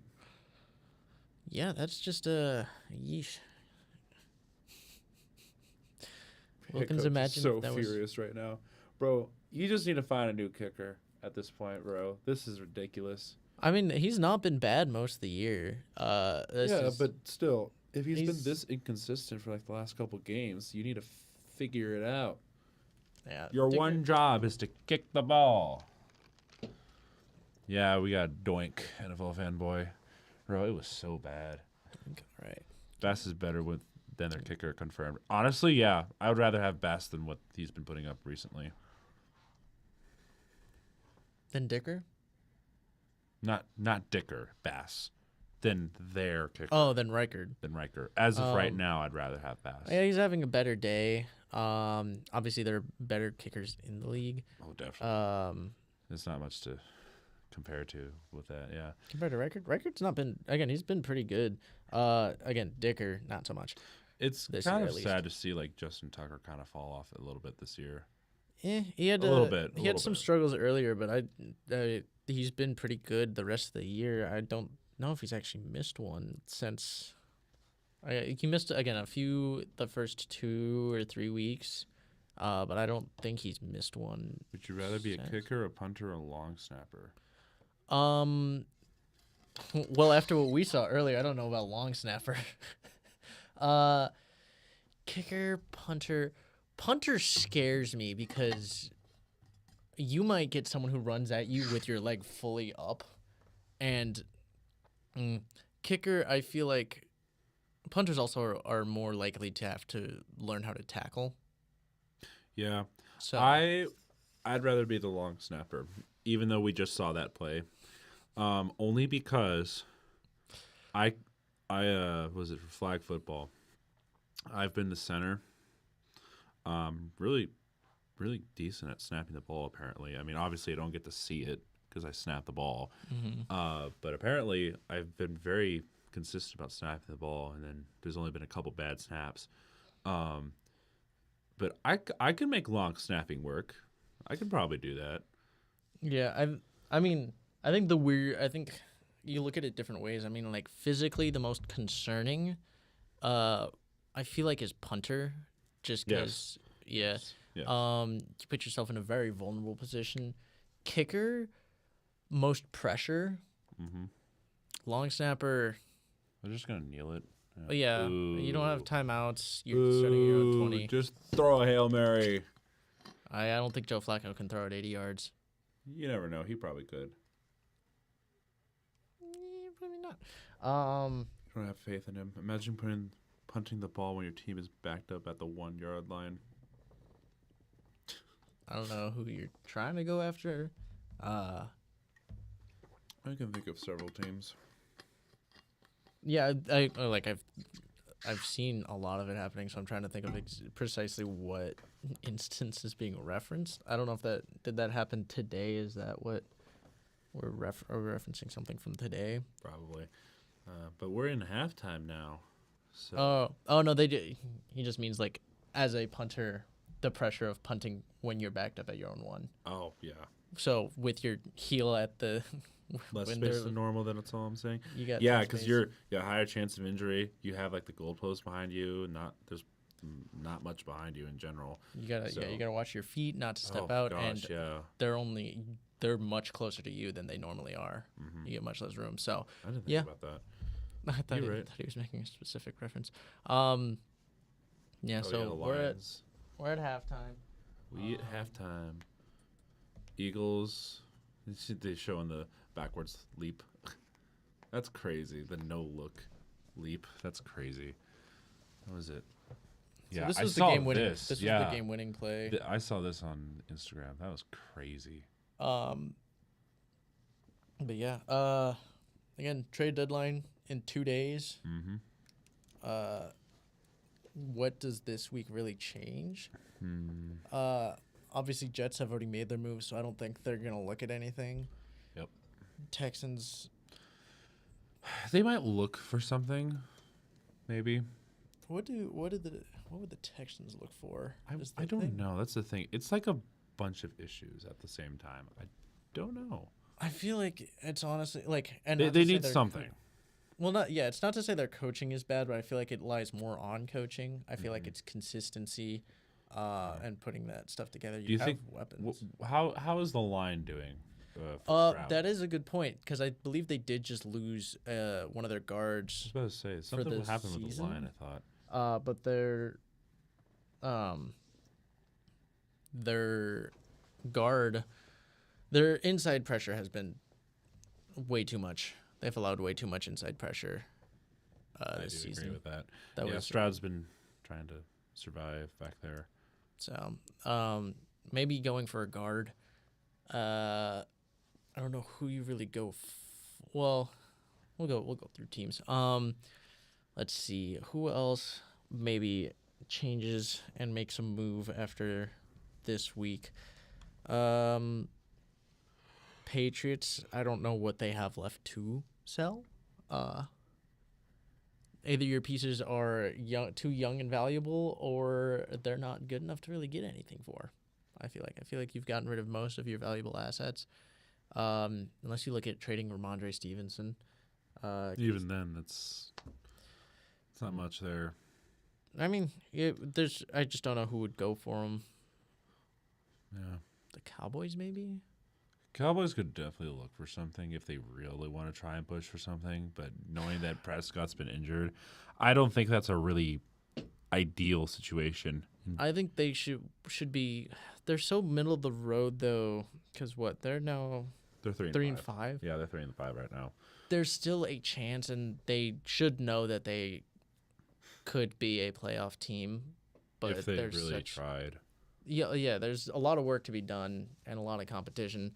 And knowing Jerry, they're probably not going to be sellers at the trade deadline, but No. they have pieces they could look to sell. I just don't think they will. Saints, look at dealing. I don't know. Chris Olave was carted off. I don't know what the injury was for. I just saw he was carted off. Bro. But they should. Oh. Saints should look, I feel like, at dealing. We'll see if they are. Because they're now. Well, they're not last. Because they did beat the Panthers earlier. But they're. They have the same record, I believe, as the Panthers, which is not a good look. No. Actually, the Panthers are actually up over the Saints in their divisional rankings. Really? Yep. Is Drake May the guy, or the Patriots just hoping and coping? So a lot of people on the internet really think that May is the solution. I think he might be. It's just how are they going to keep him alive, I guess, is my question. Because I don't know. They really have. May has the potential to be somewhat decent. They're already comparing him to like Allen, which is a little bizarre, honestly. The only reason being because he's like the same build and everything. That's the only reason why they're comparing him to him. But overall, I don't think you should compare him to anybody else. He's his own quarterback, so I'm curious to see what he does. However, I don't think he's going to be that good. He'll definitely be good enough for maybe like a couple years or so. If he doesn't pan out at that point, he definitely moves. He moves on, because the Patriots, if they're really sold on May, then they're going to build around him, get him the weapons he needs and the protection, then they'll move on with that. However, knowing this is a new head coach, this is new staff and everything with the Patriots, I mean, it's kind of just up to see really at this point, because this is the first year under that new tenure at this point. So I'm not going to judge first year, especially with how, we as Husker fans have known that judging people off of 1 year is usually not the best idea. So, yeah. You looking at Drake May, obviously he needs to grow, and that's kind of why I'm still concerned with the fact that he is playing as much as he is, because he's kind of just in there dying. He does provide a lot more like electricity to the offense. But like you mentioned, there's not a lot there for him. Like O-line is not doing well. His weapons are not the greatest. Like you have Stevenson, who's a pretty solid running back, and you got some young guys who look okay, but nothing electrifying enough to really win anything, especially this year. So you'll have to build up the offense around him, and you got to give him room to grow because he's not ready yet. Yeah, that's a stat they have been talking about a lot is that Goff has more touchdowns than incompletions. Lions are 7-1, the best they've have been since 1956 as the Lions, which is really good. So I'm happy for the Lions. I hope they win a Super Bowl. Just saying. But yeah, May, it's hard to tell if he's the guy. It's going to be a lot of development stuff. We have seen a lot of high first-round picks turn into, throw them into the fire, doesn't turn out, bench them, replace them with a veteran who actually, was given time to develop when they were young. No, I'm not going to. I am not one of those people. Usually when a team like the Lions, win their first Super Bowl ever, I'll be rooting for them for years to come, honestly. Because that was the same situation with when the Seahawks won their first Super Bowl. I was cheering for them for a while, and then they just kind of sucked booty hole. They were kind of mediocre for a while. Same thing with the Falcons when they went to Super Bowl 51. Yes, that was a very heartbreaking loss, but I was kind of hoping for the Falcons to kind of bounce back after that. But, the Falcons falconed whenever they could, so that was kind of hard to watch. So, is it fair to say that about any team with a 50-plus yard route? In the sense that, what did I say? No, because Browns. Yeah. A lot of it is fan base. A lot of it is just who the team is, the culture of the team. Oh, title drought, yeah. So yeah, I think it depends on who the team is. The Lions are just a feel good story. And you like who's there. You like Dan Campbell. You like Goff. You like the running backs. It's just a really good energy, a really good team, and a pretty good fan base. They're not malicious or annoying.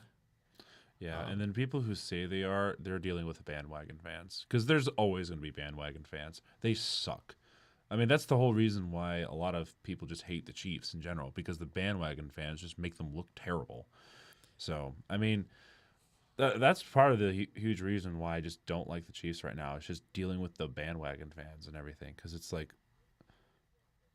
when the Chiefs started winning a lot, I was like, oh, this is really cool. Mahomes has finally brought that city life again. Kelsey was really good, and that was good to see. Tyreek Hill was really good when they had him. It was fun to watch. And then the bandwagons came, and then they kind of made everything kind of insufferable. And then the referees and everything made it even worse. And then the NFL kind of showing slight favoritism a little bit here and there. I mean, it's not fixed. Nothing's fixed in the NFL. They can influence a couple things, but they never really this is who wins. We need to have it like this. You cannot fix every single play in the NFL. That's impossible to do. People who say that the NFL is fixed and scripted is kind of. I think the whole scripted thing is just funny. I think it was just a bit at first, and then people really thought it was just this really big conspiracy theory about the NFL and everything. Sure, it's an entertainment business, but it's an entertainment business, and it's football. I'm here to watch football. I'm not here to whine about if the NFL is fixed or not. So we had a 50-year drought, so I understand the pain. There wouldn't be return fees if it was fixed. Yeah, I agree. I mean, there's a lot of counter arguments to and the interesting thing is also fixed versus scripted. I think are two. Yeah, I realized that. I don't think they should be compared, or they're very different because scripted. I mean, fixed with the effectiveness that they have would if you're saying it's fixed, you're implying that. There's a lot of implication that the Chiefs are not good enough to win their own games when there are a lot of games that they do literally just win on their own. The most you could argue fixed, there's not enough control, I feel like, unless it's amongst the players. If you look at how things are fixed in the past, it's usually fixed by sports bettors and not by the league. Yep. Now, scripted, that could be by the league, but scripted is you assume that the talent that they're playing at, which is already ridiculous, is not up to the talent that these players actually can play at. Because in order to control it that much, you'd have to have a lot more control over the game. And because like you look at this stuff, the way how fast they play and everything, scripted just is not. Yeah, and those scripting 13, 16 games on less than 7 days notice would be impossible. Yeah, it would be. Like, do you know how much time and effort that would have to take to like just do 1 week alone? Well, most likely, if it was scripted, it probably would have been scripted since the off season. Like it would have been, you would have had to do it before. Even though I do love Tom Crossey's series. Yeah, they're pretty funny, especially with the Strouds. But it is. Yeah, those are fun. Yeah, that's just not gonna be. I just think it's hilarious that people are really like sold on the idea that everything is planned. Yeah, obviously injuries are part of the script too, and all of the flags are definitely scripted. There are obviously there are a lot of flags that are just like stupid. Like, why would you throw that? Why would you pick it up? How could you not see that? And a bunch of other issues. Like there are so many things. Like not seeing the face mask on Donald and such. Yeah. The refs definitely could take sides because it's different crews. It's not the same group of refs that travel to every single game. So when people are like, "Oh, the referees suck," and blah blah blah, well, it's just because each crew is different. Some crews call certain penalties more than other groups and everything like that, and that's why people are complaining about the inconsistency, which is actually a problem. But the way to fix that is to reteach all the refs at the same time and not have like a bunch of skilled refs at one game and bad refs like it. Because when I rep flag football here at UNL. I was not thrown into the fire with a bunch of random people who also just started and they were expecting us to, know how to ref a game. They put me with a bunch of vets who already knew how to do it. They taught me along the way. They kind of fixed everything. Kind of helped me. Oh, by the way, the halves just started. Yes, it did. First down for Justin Jefferson. So, I don't know. I mean, we can go ramble on more and more about the whole idea of the NFL being scripted and everything, but the whole conspiracy about that, I think it's just dumb. I thought the bit was funny for a while, but now it's just kind of getting ridiculous. I don't think it's script. I think it's just stupid in the sense that there's no consistency. Obviously, it's reffing inconsistency. Yeah, it's annoying to see that because I know that we've had great refs in the past. But where are they now? Hands off to Jones. He's going to get about 4. You get to the 45 of Colts territory. To make this game more interesting, I'm going to go pee for the D. He's here, chat. He's going to pee for the D. Hopefully, we'll make this game even more interesting because, so many points.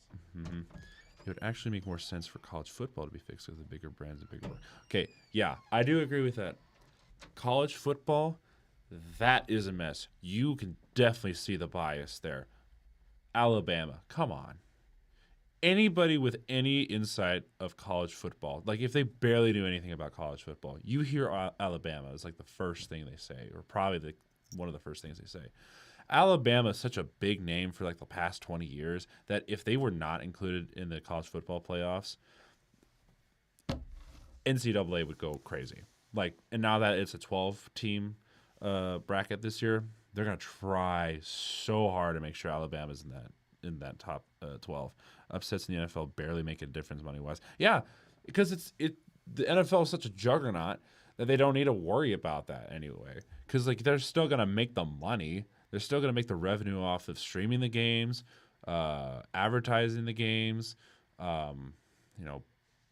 I guess, locating the games for like playoffs and everything. They don't care.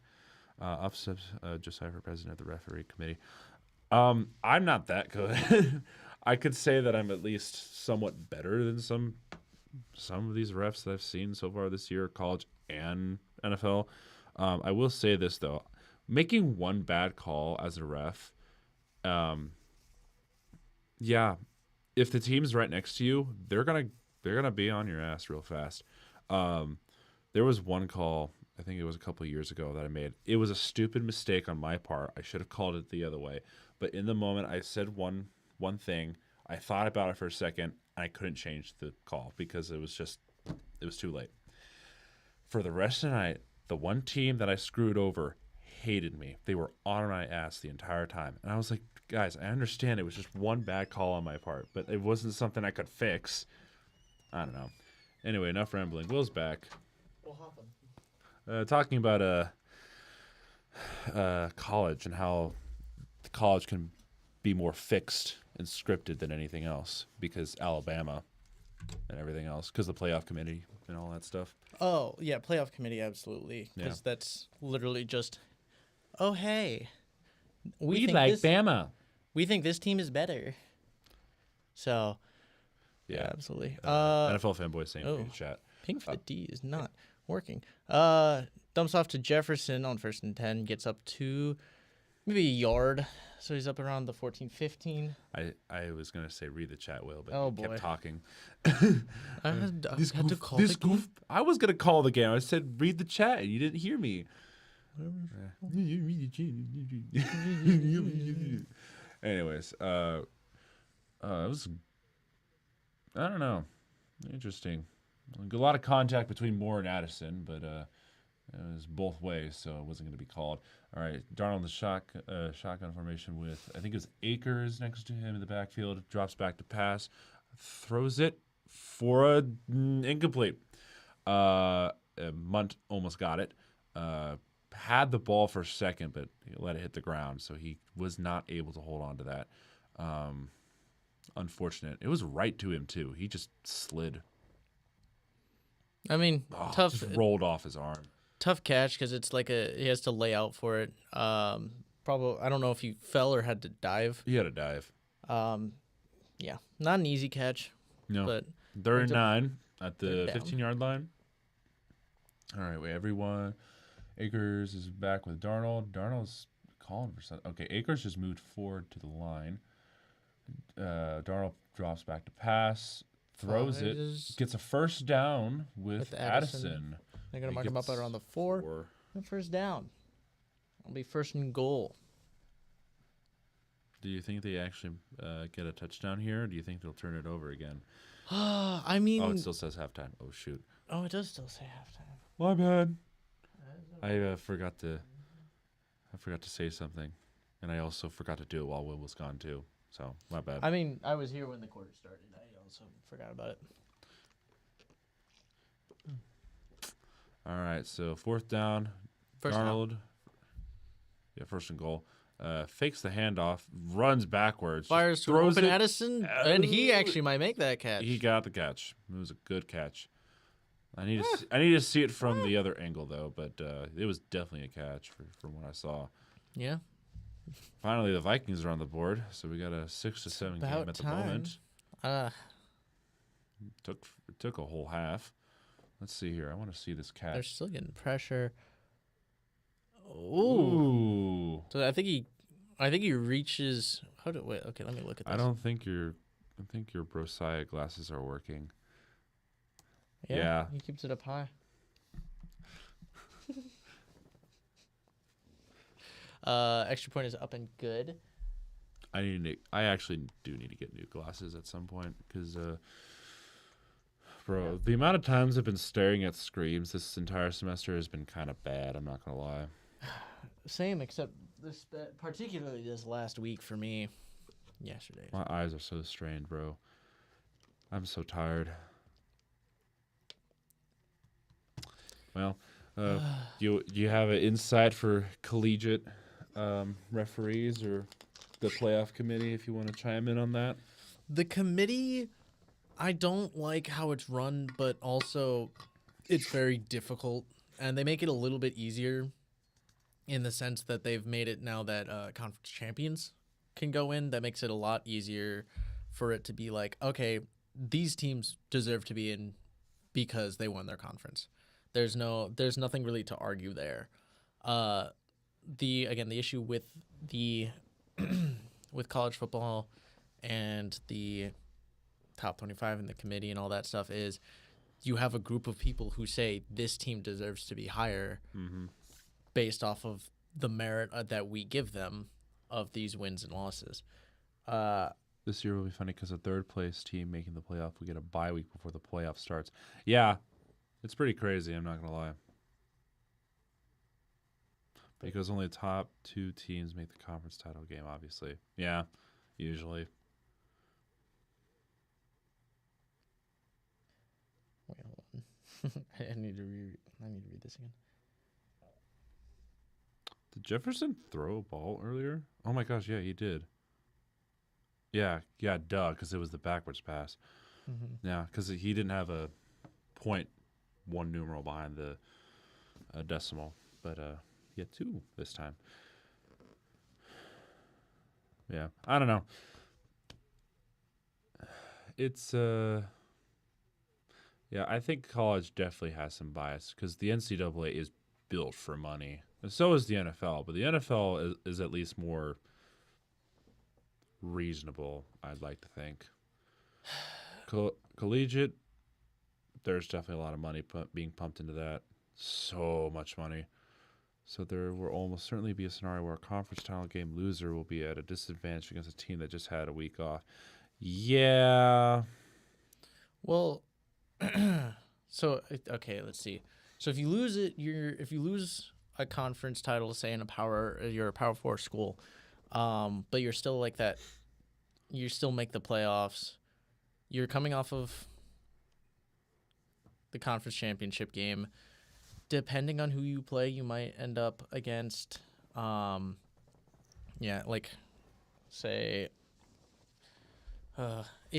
just depends because I feel like it depends who's going to end up there.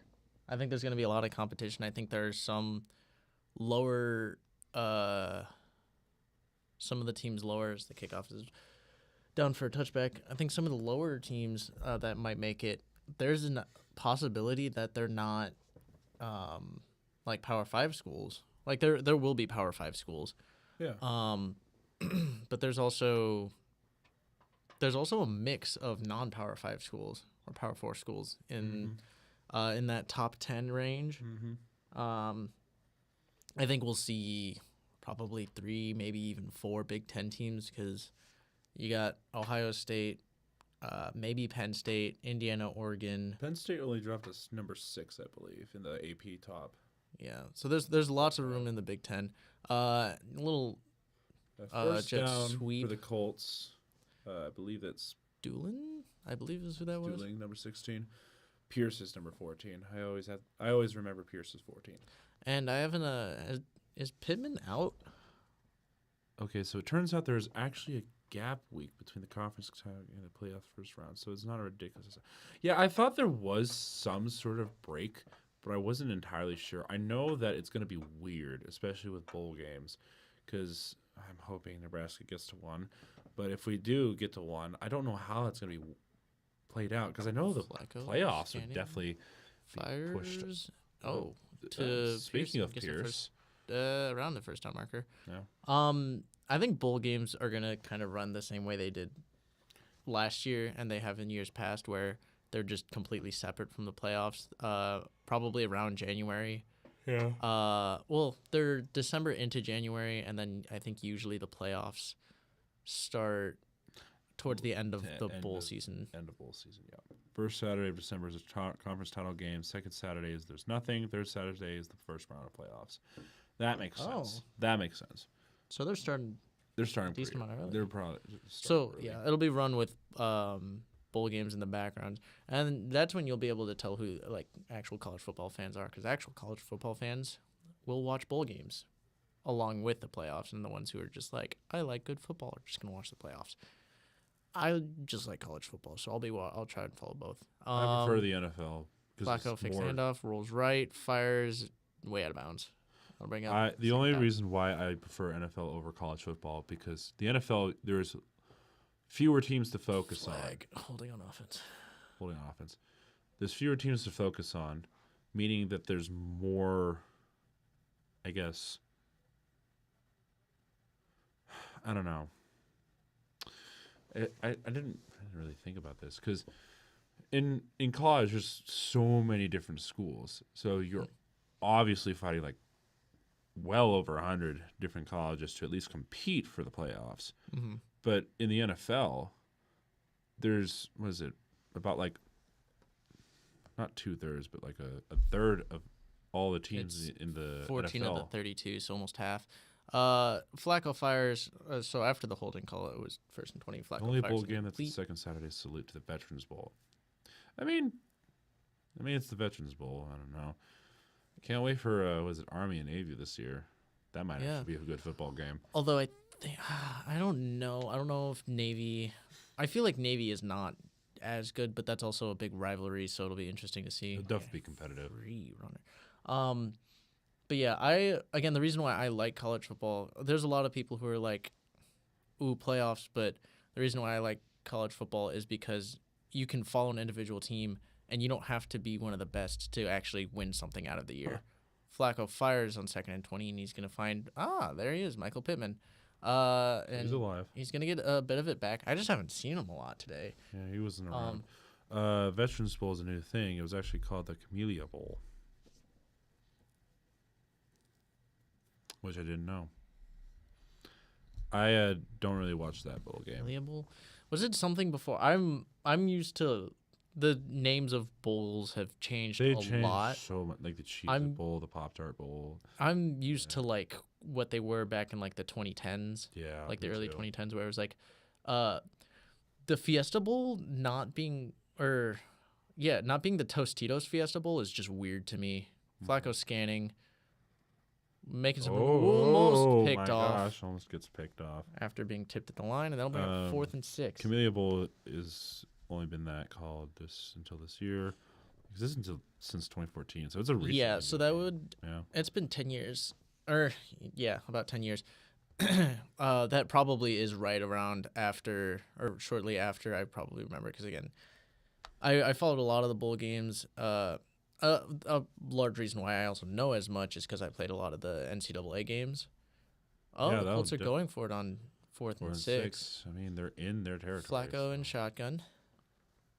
Maybe they're going to try and drop him offsides. Potentially. That's what it looks like they'll do. Take the delay of game and punt, get some more room. Unless they call a timeout. They take the flag. Delay game. Give them more room for the punt. Yeah. But yeah, bowl games, I love because you should attend the Game Above Sports Bowl. What? Oh my gosh, is that actually a Game Above Sports Bowl? And the reason why they change names so much is largely the bowls themselves have a name, but then they also are associated with a sponsor. So that's why the Tostitos Fiesta Bowl became was that the one that turned into the PlayStation Fiesta Bowl? I think they got sponsored by PlayStation. I did not know that. No. I just remember it wasn't Tostitos anymore, and I'm like, I will always call it the Tostitos Fiesta Bowl. So, you will not take what was rightfully ours. Punt is away. He misses the Battle Frog Fiesta Bowl. It was a one thing for 1 year. That's crazy though. The frog. I don't remember that. I don't remember that either, but that's crazy though. Yeah, the reason why I like college football is there's just the stories behind it. The NFL, everyone's going for Super Bowl, and if it's not Super Bowl, you're not really winning anything unless you're just getting a step closer to the Super Bowl. Yeah. But you look at schools you look at college, you look at schools like New Mexico, who they could go in or especially being bad for so many years, they're just going in and looking to win a bowl game. Mm-hmm. They could win if it's still a bowl game. I don't know if it is. I remember it. I believe it was sponsored by BBVA, the Compass Bowl. Nobody really knows. Or like the Gator Bowl. If New Mexico went to the Gator Bowl, won that'd be their Super Bowl. But And to the average viewer, that's like cool. You end like top 50 in the nation. But to them, that's like huge. He attended the last ever traditional Rose Bowl, meaning it was a part of the playoffs. That's so that okay, what was that? 2013 or was that because was it 2013 or 2014? That was the last like one. the actual playoffs before it came. So the last traditional Rose Bowl before it was in the playoffs. So it had to be 2013, I think. 2013, because 2 years ago. Oh yeah, that's right. Duh. I'm thinking of something else. Sorry. Well, okay, because this is the other thing I'm not entirely sure of. Because it used to be, the playoffs used to be, there was the national championship, and then the semifinals were the bowl games, and those were on a rotation. Yep. So did they still have like the Rose Bowl when it wasn't in the rotation of the playoffs, just as its own bowl game, or did they just not have a? Because they had to have had a Rose back in the Bowl. 14 playoff. The Rose Bowl was only part of the playoff bracket once every 3 years. Yeah. So. Huh.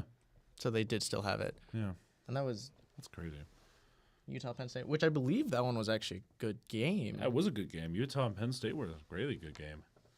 Yeah, I just completely forgot about the rotation part of that. But yeah, Rose Bowl. Honestly, that was case close. Yeah, case close. that was the bowl game. Like, I mean, obviously, I've lived in the Midwest for a while and was more interested in the Big Ten and the Pac-12. So the Rose Bowl was always the one for me to follow. Darnold rolling, dumps off to Oliver. He's gonna find some room and get a first down. It's a first round pick. Let's go. Yes. So I got a first down. I think it was about a gain of 11. Yep. 19 first downs to 7 first downs. All right, jeez. In favor of Minnesota. 31-yard line. Darnold up near the center. I believe that is Jones in the backfield. Darnold's switching the play call. We got Jefferson out to the bottom. Addison at the top. Fakes the handoff. Prepares. Yeah, he just throws it away. Yeah. That was all covered up. Do you guys remember when the BCS expanded from 8 teams to 10 teams? Ooh. BCS? The BCS, yeah. There's a flag. No. Oh, holding on defense. Oh, yeah. Oh, yeah. I mean, he wraps him up. 2006. Yeah, I was about to say, wasn't that when... I was 3. Don't ask me questions like this. Bro, remember when Boise State was really good? In playoff contention, like not playoff, national championship contention. When it was just the BCS national championship. Yeah, I do. I remember TCU was also really good at that time. Mm-hmm. It's crazy to think about now. And Boise State's kind of good right now. And they get up about 3. That was the or actually 3 or 4. That was what, the Kellen Moore era? I believe so. God, that was also the time when they went to the Fiesta Bowl and beat, was it Oklahoma? Off of it was a Statue of Liberty. 2-point conversion. BCS was expanded to 8 to 10. In 2006, Boise made it to the Fiesta Bowl that year. Yep, and they beat Oklahoma that year. I don't remember the score, but it was like 45 to 44, I believe. I just know they went off a 2-point conversion in overtime. Yeah. That's back when overtime was so much more fun to watch. Yeah. Drops back. Pressure getting to Darnold. Darnold's just going to run for it. He's going to get the first down about the 50, slides until like the 48 of the Colts territory. So it should be down at 43, 42. Okay, I was off. Yeah. That was good era of football. Bring me back. When Nebraska was actually somewhat good. That was before overtime to 2-point conversion contest. Bro, I don't understand why they need to change some of the rules. It doesn't make sense, especially if it's worked for so long. Yeah, I mean, I like the normal like 2 overtimes, and then the third one it's like, all right, start going for 2-point conversion. You have to go for 2-point conversions after touchdowns. No extra points, and I'm like, yes, that makes it. That's where it gets super interesting. I just don't want to relive like an Illinois Penn State game from a couple years ago, or not a couple years ago, a few years ago. See, that was the 9 overtime game. Well, that's the same excitement of what was it, LSU Texas A&M, except the score was so much lower because they weren't scoring touchdowns; they were just doing 2-point conversions. Yeah. What year did college football add overtime to the rule book? Oh my gosh.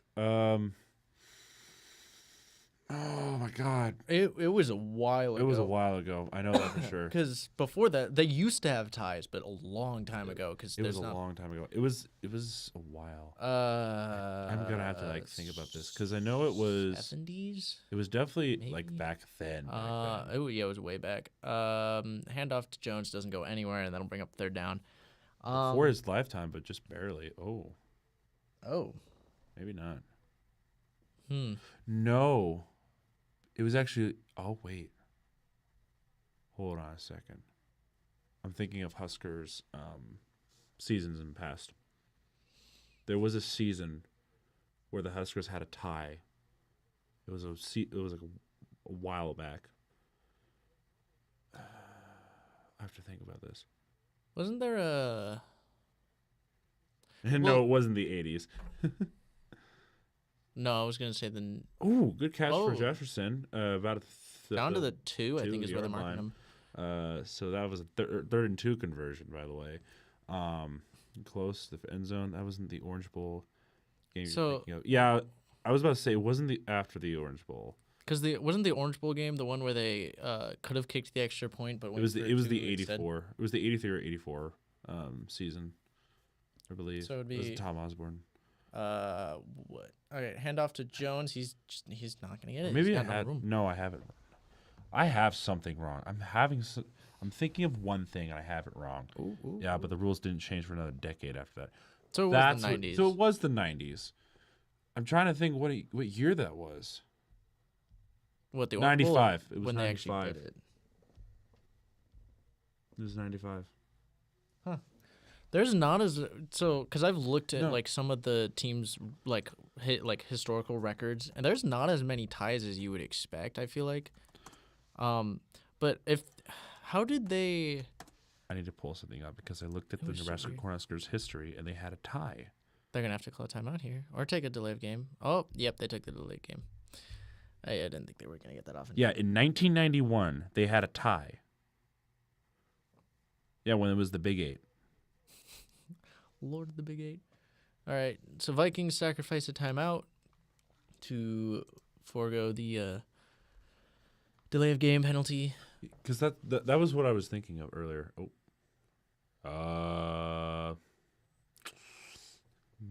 can do that. I was trying to get attention for. But it made sense because when I was thinking of the overtime, because I was like, I knew the Huskers had a tie. I didn't remember when it was, but it was like between the 80s and 90s. I knew that because I knew that the overtime rules didn't change I know overtime has been a thing since the year 2000, but I knew it was before that. So it was just determining where it was, pinpointing it. College football ties weren't that common for 89 84 because the 2-point conversion rule was just in place. Ties were a lot more common before 1958. Yeah, that checks out. But I still feel like as a coach at the time, you would have I feel like there are situations where you would almost you'd rather take a tie though over a loss. I mean, that's what they do in the NFL is they'll often in certain situations. I don't know. A toss to Aaron Jones, he's not going to get anything. He's going to lose about 5. It was on his 3rd and goal. About the 7. Yeah, college football, they've made a lot of rule changes, that's for sure. Again, I grew up watching a lot of it just in like the 2010s, and I adore that era of football, college football, and pro football. For real. Probably nostalgia reasons. Yeah, probably nostalgia. All right, 3rd and goal. We got Darnold in shotgun, got Jones in the backfield. Pressure's coming, throws it Fires over. wide open to Aaron Jones? Aaron Jones. Nope. Wait, was it? That was Aaron Jones. It was 33. No, it was Naylor. Naylor. It was Naylor. I thought it said 83. I thought it said. Dang it. I thought it said 33. I got thrown off by the numbers. All right, how far There's off? Aaron Jones, though. How far off am I? By a bit, probably. That chasing He thing. hasn't gotten a touchdown or anything. He hasn't big. done anything. I think he has Oh, does he have 10 points? I know he has probably around 10 points. He has 9.7, surprisingly. I felt like he wasn't doing that much. I guess he has some points. Of course. 39 yards. What did I miss? I don't know. 4 receptions for 18 yards. It just doesn't seem like he's done that much, but he's still... I mean, and 9.7 isn't a lot, but it's enough. Oh, I should probably update this. Huh. I'm assuming they made the extra point. I didn't actually see the extra point.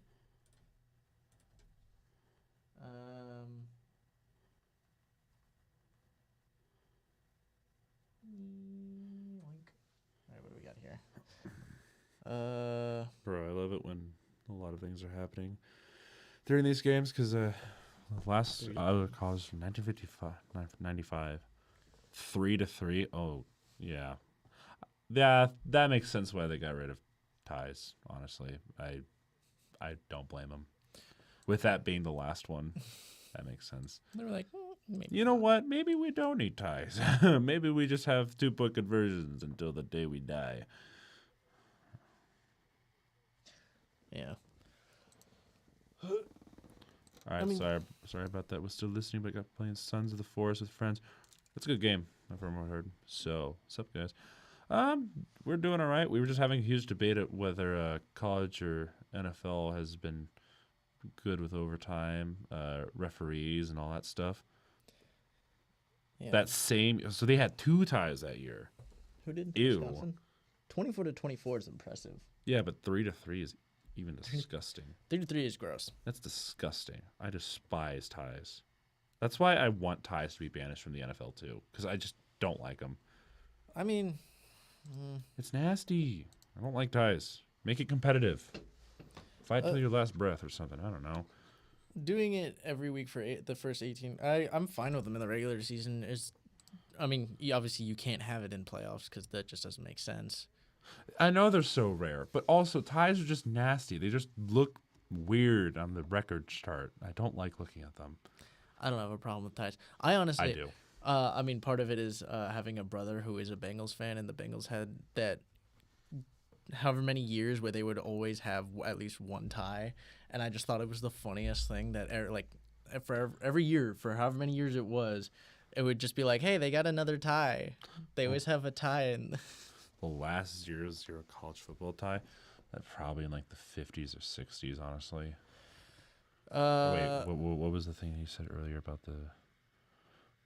weren't that common between 58 and 94? Okay, so probably 50s, 60s, something like that. Oh, no. Is Darnold okay? Oh, no, he's up. he's good. Oh, he just probably pulled something. Anyways. Yeah, I'd say maybe like 50. 83, Oregon. Oregon? Of course, it's Oregon State. I'm not surprised it's Oregon State. I'm surprised it's Oregon. Although, I mean, was it Oregon? I don't know if that was a great era for 90 Oregon. Or Oregon football. What record? Oh, wait, hold on a second. 3-1. I feel like every game Sam Darnold has a point where he has an injury scare. I don't know. It's It's interesting. Flacco under center tosses it out left to Taylor. He's going to get up to the line and maybe an extra yard. I believe the last 0-0 NFL tie was probably back in, I think it was the 70s, if I recall. Maybe it was early 70s. I have a feeling. Oh, never mind. I was way off. Is it more recent? 43. Oh, 1943. I was way off. For some reason I thought there was one more recently. Yeah, World War II era. They were more concerned about storming the beaches than they were a football game. So, I'm sorry. Flacco under center, drops back, just dumps it off again to Taylor, Gets and past the line of scrimmage. he's gonna get up to the 35. So Yeah. bring up around 3rd and 5. Yeah. That's what I meant to say. Words are hard. Yeah. I don't know. Just talking about how old football is kind of crazy because, Sports has come a long way in America, depending on which sport you're talking about. I'm going to talk about history of sport. Look at baseball. Will is probably thinking of the 3-0 Vikings Raiders game from last year. Well, that is one that was painful to watch. 3rd and 5 from the 35. Flacco in shotgun. He's going to drop back. He's scan, fired around midfield, and that's going to go to, who is that? Downs. For a first down. NFL Fanboy said I would have been drafted in the World War II era by the United States military. Oh.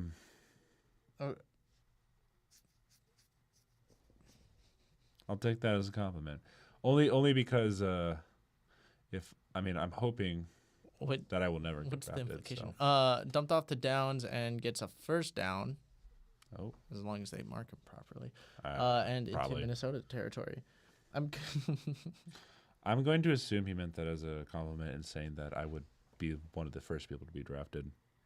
Yeah, I'm interested. I'm interested what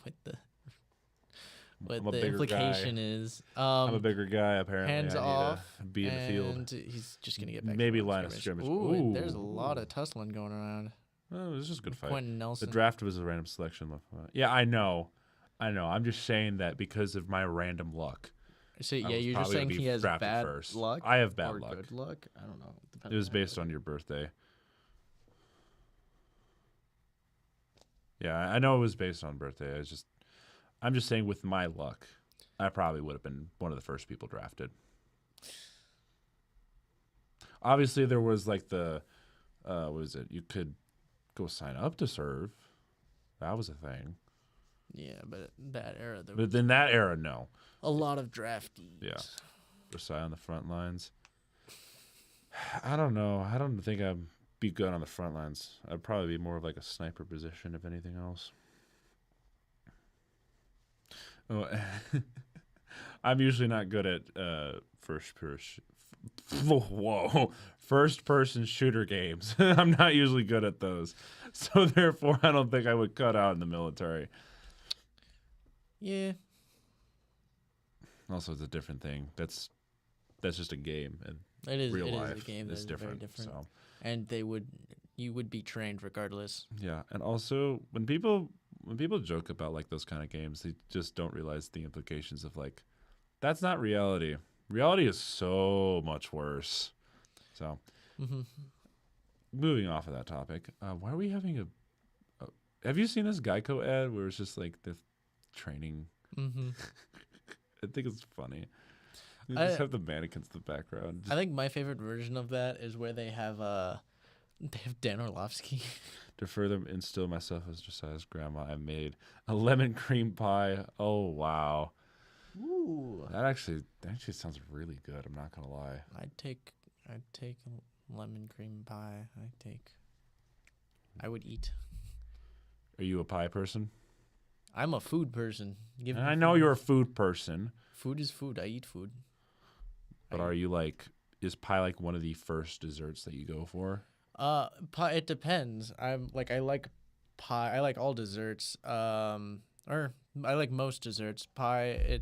A lot of it just depends on mood and time of year. So like Thanksgiving, I'm absolutely a pie person, especially apple pie.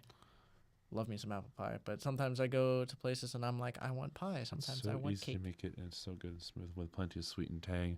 I love a good frozen pie. I'm probably gonna get a lot of hate for this, but I never really cared for pies. There were like a couple good pies that were pretty decent, but everything else was not my thing. I don't know. It was the kind of pies I had growing up were not my favorites. I don't know. I'm a very picky eater in general, so I just hate myself about that. So, if the Dolphins won today, honestly, the Dolphins were really close. So you might have been eating that pie if it was like an alternate reality. For me, I feel like top 3 pie. I mean, there's a lot of pies that I like. Apple pie, very good. Banana cream pie, very good. Okay. And key lime pie. Ooh. Also very good. There's a lot of good pies, though. You guys haven't said anything about Nebraska UCLA game. I don't want to talk about it, bro. I was in the band. I don't want to talk about that, okay? If we're talking Nebraska, the offense is just a problem right now. You know who needs to go? His name starts with an S, and we're talking about last names. Satterfield. Yeah. I mean, he does interesting things with the offense. I think we're Interesting? there are things that he does that works, and there are just things. I think the play calling. I think he has decent plays. I think just the way that they run it, and I think there's also some talent missing on the offense. Chop block on the Colts. Yeah. I mean, they called it on enclaves, but I think that technically, interesting. That works. So Wilkins is not calling me a true American right now because apparently he's saying that I don't like pies nor I have a favorite NFL team. I have a college team. I'm a huge Dr. Pepper fan. Dr.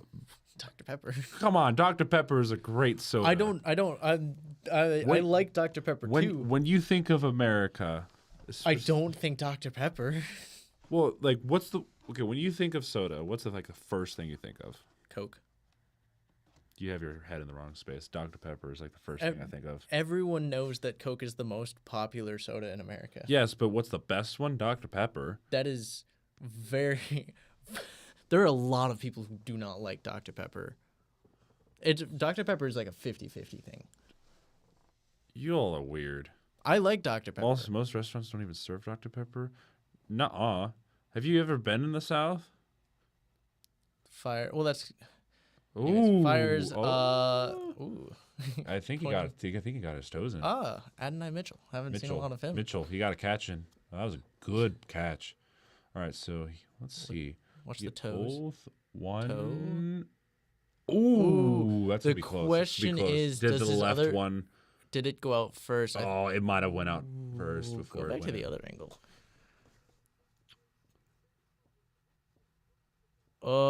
It'd be the toe because American citizenship foot's used to be as simple as: do you like Coke? Do you hate the Taliban? You're in. So I suppose Josiah's take on Dr. Pepper. They're keeping the call on the field. I like Coke, Coca-Cola. Drops back.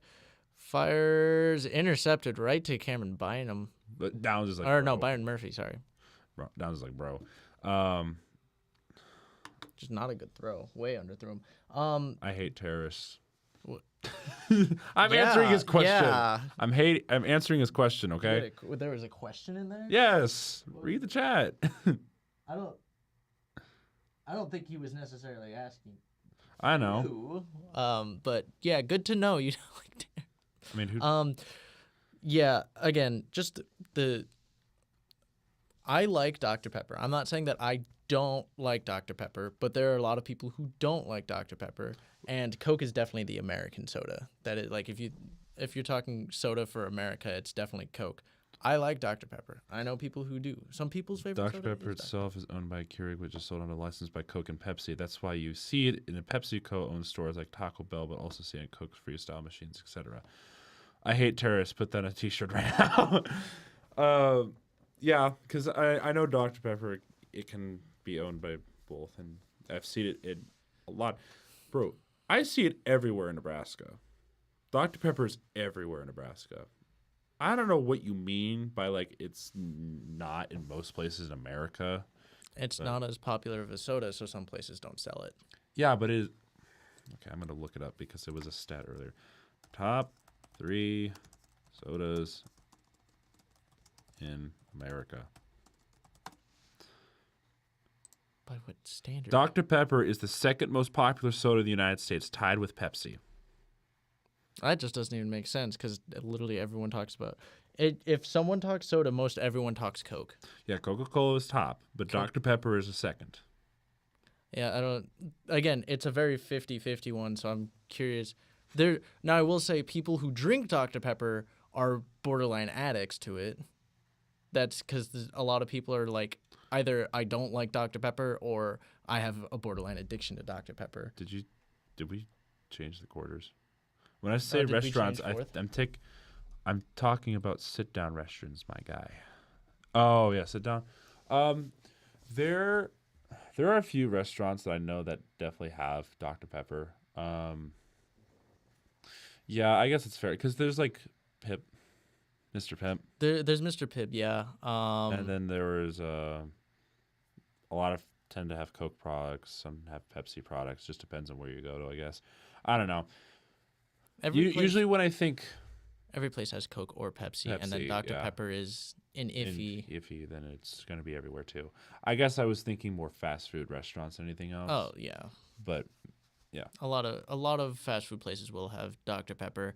Again, I was thinking more just like the amount of times I've gone somewhere and I don't see Dr. Pepper on the menu. Right. I'm like, oh damn. Darnold drops at the pass. Akers runs out, throws over the middle, and gets picked off. That's 3 interceptions this game. That is number 20. I believe that's Hines. No, not Hines. There used to be a running back with number 20. So 3 picks this game is Cross. Kids in elementary school would always bring up the room temperature Dr. Pepper Mountain Dew on their birthdays, and it always room temperature Dr. Pepper and Mountain Dew. If you ever have soda at room temperature, you're crazy. I mean, I've had a soda that just like I put down and came back to after it's like after I was doing something for a while. I don't leave it, or if I get like soda from the store and it hasn't sat in the fridge long enough, I'll like cool it off the best I can, but it's not gonna be cold. But I don't sit there and go, ooh, room temperature soda, yay. Rough party time. I never understood why so many people. That's for some reason this gets barely back to line, maybe a yard. Yeah, I know there were just balloons just now. It's for some reason the computer picks up certain words. Like if I put my thumbs up, there goes the like button. Yeah, we might try and figure a way around there's like a system with this thing where like if you say certain words or you do certain gestures, then it will do like an emoji or whatever. It's on a Mac, so the Mac, if it captures any video, it's a little funky, but I like it. If you have an iPhone and FaceTime people, you know that like it does. It's like FaceTime. Yeah, Lamau. That is why it does it. Hey, your friend's back, by the way. Ooh. So it's thrown short for about a yard. Downs got basically maybe a yard short of the line. It is like FaceTime. I swear I was the only kid in that class that hated the room temperature pop. Bro, room temperature soda is nasty. You need to have ice with it, or at least keep it cold in a fridge. The last option is basically the best option. Mm-hmm. I don't drink soda with a lot of ice. I minimal if possible. Bro, ice just makes it. I don't know. There's something about putting ice with soda that just makes it. I don't know. Okay, so 3rd and 8. We're at the 28 and a half. The 23-yard line. 23 and a half. At the incomplete. Got hit as he tried to catch it. So Flacco is a little disappointed. So it's 4th and 8. So they're probably going to bring on the field goal unit here. Points? What?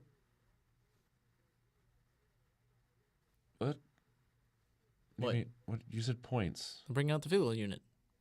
Oh, point. Oh, I thought you said like points as in like points. Oh no. See, sometimes Will and I tend to share like the same brain cell, and sometimes we just forget where it is, and then therefore we have 0 brain cells. We're battling for the last brain cell. Ooh, oh my gosh, she barely snuck that in. Field goal. This is in a closed stadium. How are we missing field goals and extra points? This is very frustrating. Like, you should know better. Kicking is hard. In a closed stadium? Yeah, definitely. Kicking is hard. No, just not. I'm kidding. It can be stressful, but like you want to go hit the field and kick some field goals? No, I could never. I'm a terrible kicker in general. I'm just saying that if you've been training for years and years to kick a ball through 2 uprights, you should be somewhat decent at that, or at least somewhat consistent at that. Yeah. Any coincidence at the top 5 highest QBs are not winning it really games this season? What if close games are artificial win based on the weather is like outside? That would be funny. That would be pretty funny.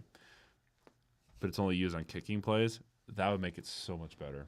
Imagine having like a blizzard outside, and then it changes the stadium design, and it's what am I watching right now? an underwear commercial. Oh.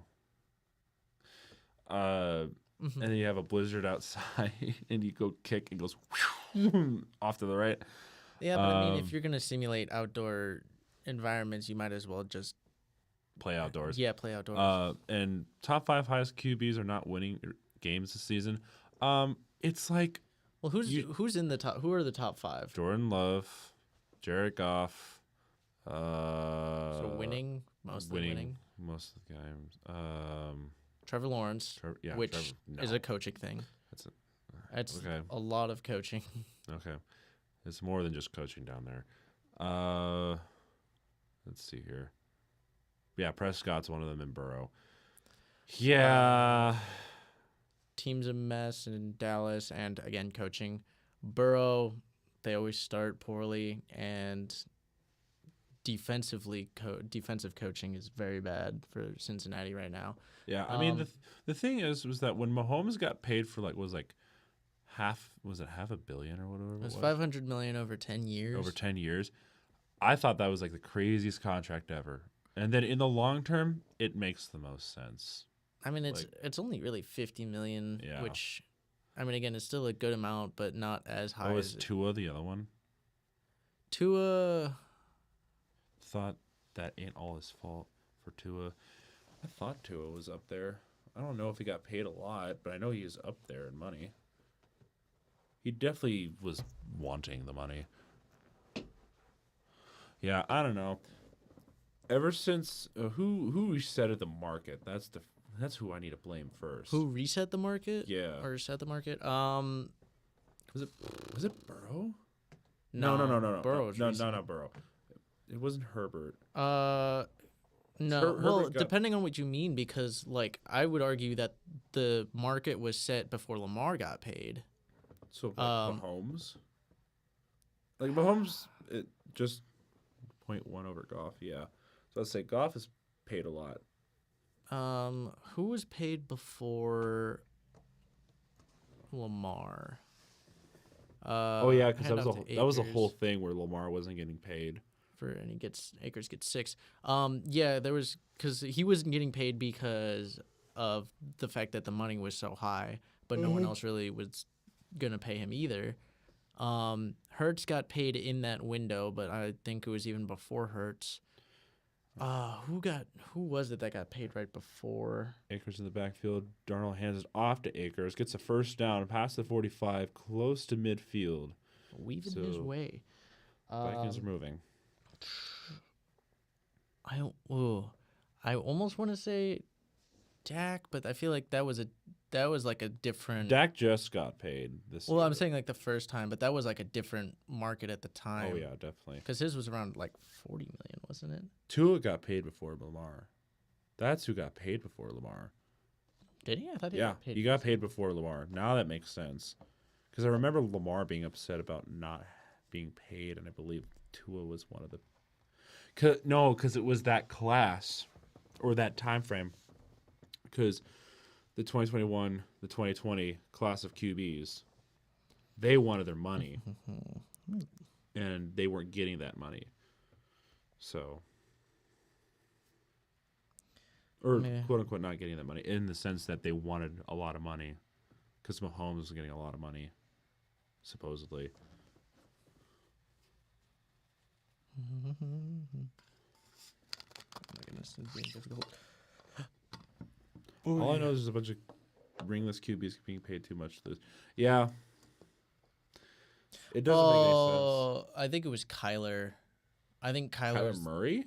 He was paid oh no, was it? That was 2 years. Yeah, that was 2 years ago. Cuz it was he got paid a bunch of money, and I think that was the year he had a season-ending injury. He got paid a bunch of money and before he really proved anything. So I think he was part of it. Goff makes sense because his team is electric, but the rest are bipolar. Yeah, I agree. Goff makes the most sense. Burrow made sense up until this year. Yeah, every other QB just doesn't make sense. Bro, when they paid Jordan Love to be the highest paid QB, that made no sense. He had one good half year, Well, and then he they it immediately thought they it was does make sense though because they did the same thing with Aaron Rodgers. That's just how they do it. Lawrence makes no sense because the Jaguars aren't it. Yeah, okay, but Lawrence, you go off of the fact that he's not like you're going off of potential and that he hasn't reached it yet. And otherwise, if you don't do that, you have to reset at quarterback. And they're just putting their faith in him. Being paid that much, I mean, again, you're going off of potential. And he probably just had a pretty good agent as well. Ooh. And he's gonna go sacked on Darnold 3rd and gets 10, sacked. right around midfield. We got 10 minutes left in the fourth quarter. This game is about to end a lot sooner than I thought it'd be. Yeah, I'm trying to look at Tua's contract. Man, Jordan Love, I think he's taking his grand QB father instead of his QB father. Or taking after his grand QB father instead of his QB father. Yeah. Because Aaron Rodgers at least won a Super Bowl. Well, no, actually both have won a Super Bowl, but he's playing more like Favre than he is Aaron Rodgers. Oh, okay. I'm turning it up to was that the 20? 20-ish. 20-ish.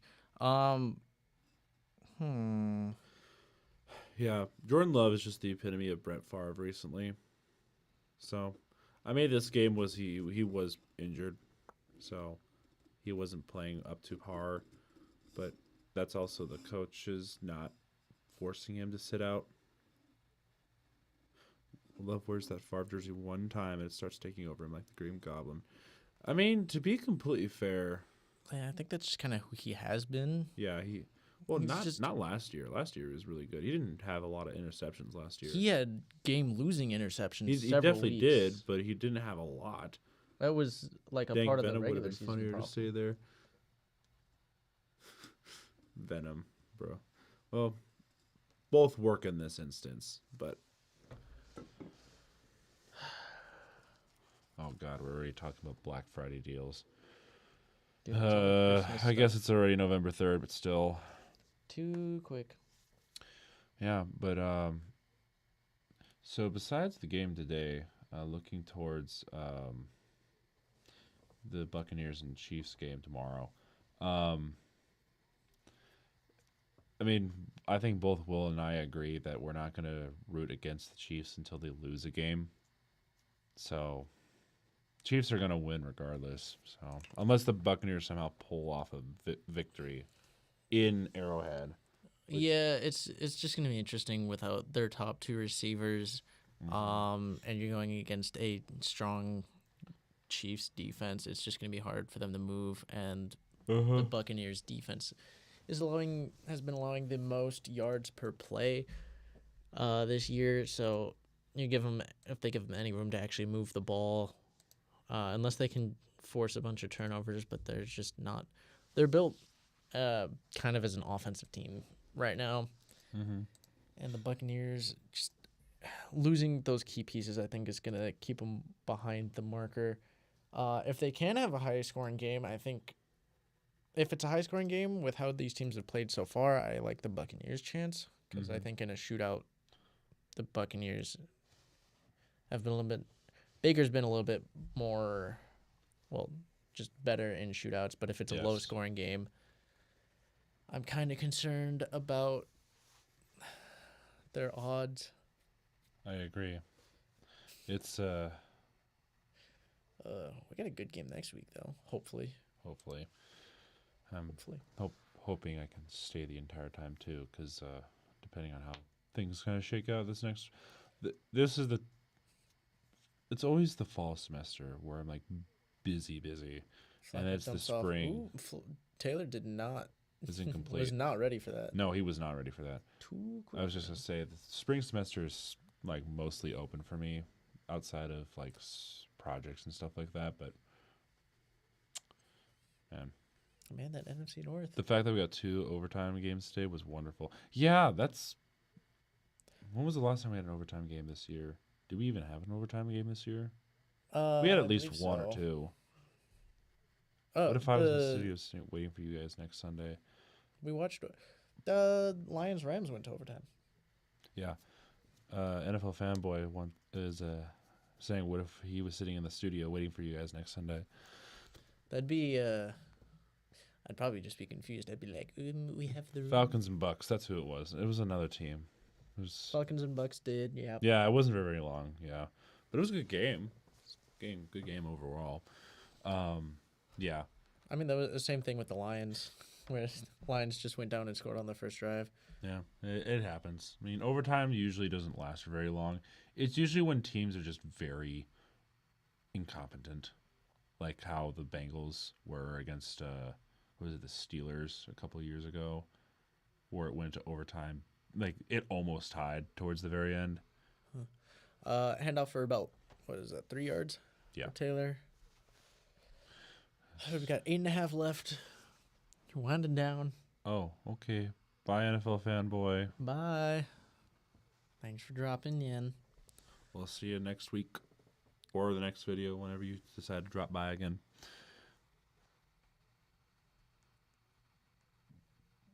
Oh boy. All right, let's see. All right, I'll about to head out. Sorry. All right. Okay, Doolin so and hands Washington- off to Doolin. He's going to get short of the first 5 mark. yards. I'll bring up third and short.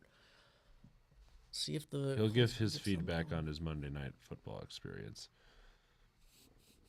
You do that. That'll Do that. be the 'Cause one we they need, lose. we need that insight because That'll be the one they lose. will I be? I probably won't be able to watch most of it, but I can probably watch the ends of it.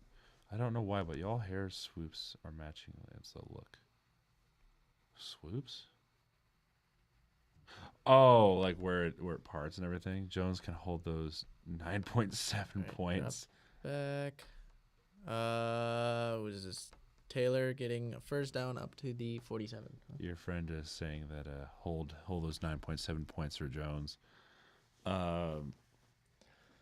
Yeah, I didn't have much faith in that. I just running backs are not a position I am plentiful in. I mean, I have Nick Chubb and I have Christian McCaffrey, but They're a little injured, you know. Chubb's not back up to speed yet, and McCaffrey's been hurt. So I'm stuck with Jones and Cook right now. Yeah. And again, screwed yeah. by receivers. NFL fanboy says he's already won a game when he's been attending, so maybe. And then 3-yard gain. then Wilkins commenting on our hair swoops.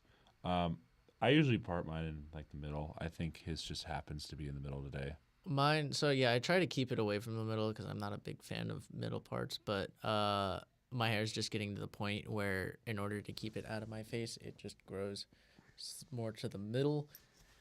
I So just have long hair, so I need to part it somehow. my hair just needs to be cut. Well, get your hair cut then. It costs money. Handoff to, is this Sermon? It would be Gets gets close up to the 40. That'll bring up third down and relatively short, about a yard or two. Short. My good friend is a Titans fan since we both live in Tennessee. Is celebrating the Titans' second win today as it will were the Super Bowl. Honestly, you take what you can get, you know?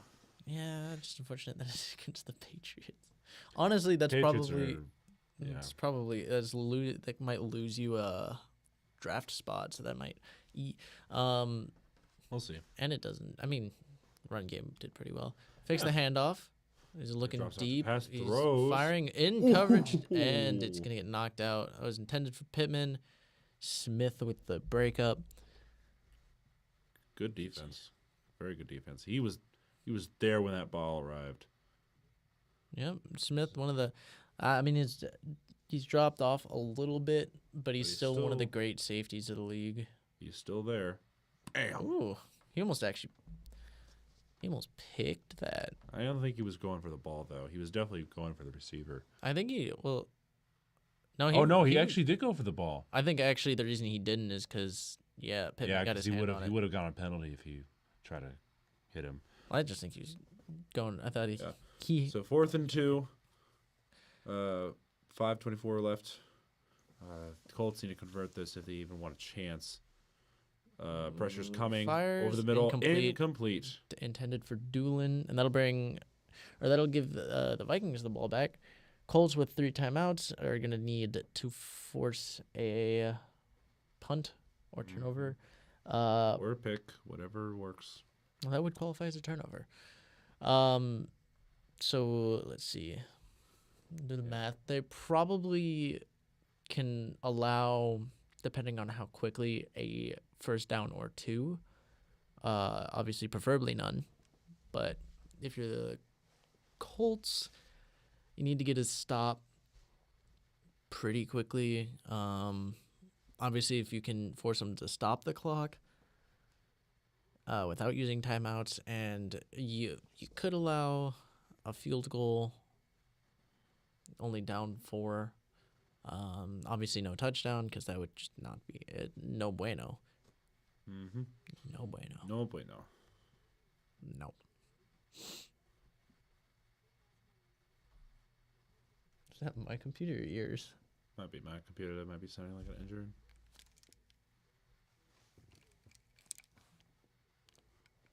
Yeah, it's yours. Yeah. Mine tends to be a little loud sometimes. I'm used to it being mine, but mine's all the way over there. That's why I was concerned. I was like, if I can hear it all the way over there, it might explode. You know. Yeah. I don't know. You said explode, so I went, you. Yeah, you did. All right. This game is a little uneventful for Yeah, I don't know. It's been a lot of defense today, which is good. It means there's more, I don't know, contact, more big plays on defense. I mean, we like good offense, but we also like good defense. So. Yeah, it's just, I don't know. Colts are not a super exciting team to me right now. Mm-hmm. Again, we got Lions next week. Lions, Texans, and the Lions have been more interesting to watch. Indeed, yeah. Texans, I'm excited for the Lions this year, man. This is probably their year if they really continue their streak going. You know? Yeah, the concern is obviously like playoffs are different, and they just don't have a lot of experience in the playoffs. But after what they did this last year and got to the championship, that's pretty impressive for how little they've been to the playoffs. So yeah, they might just take what they did from this last time. But we have a question. What's the question? What? Would you? Would you not? No. Jones runs, gets about a yard. It's obviously a hypothetical because I don't think Deshaun Watson's winning any Super Bowls, at least as a starter. So, obviously hypothetical. No, because, like... That's a 2nd and 9. Darnold in the back with Aaron Jones. I would not sell my soul to the devil. Yeah, I wouldn't. Wouldn't do it. Wouldn't do it. Wouldn't do it. Darnold drops back. They're throwing, surprisingly. It gets Addison for a first down up and across inside the 40. It's being awarded 5 to 10 years.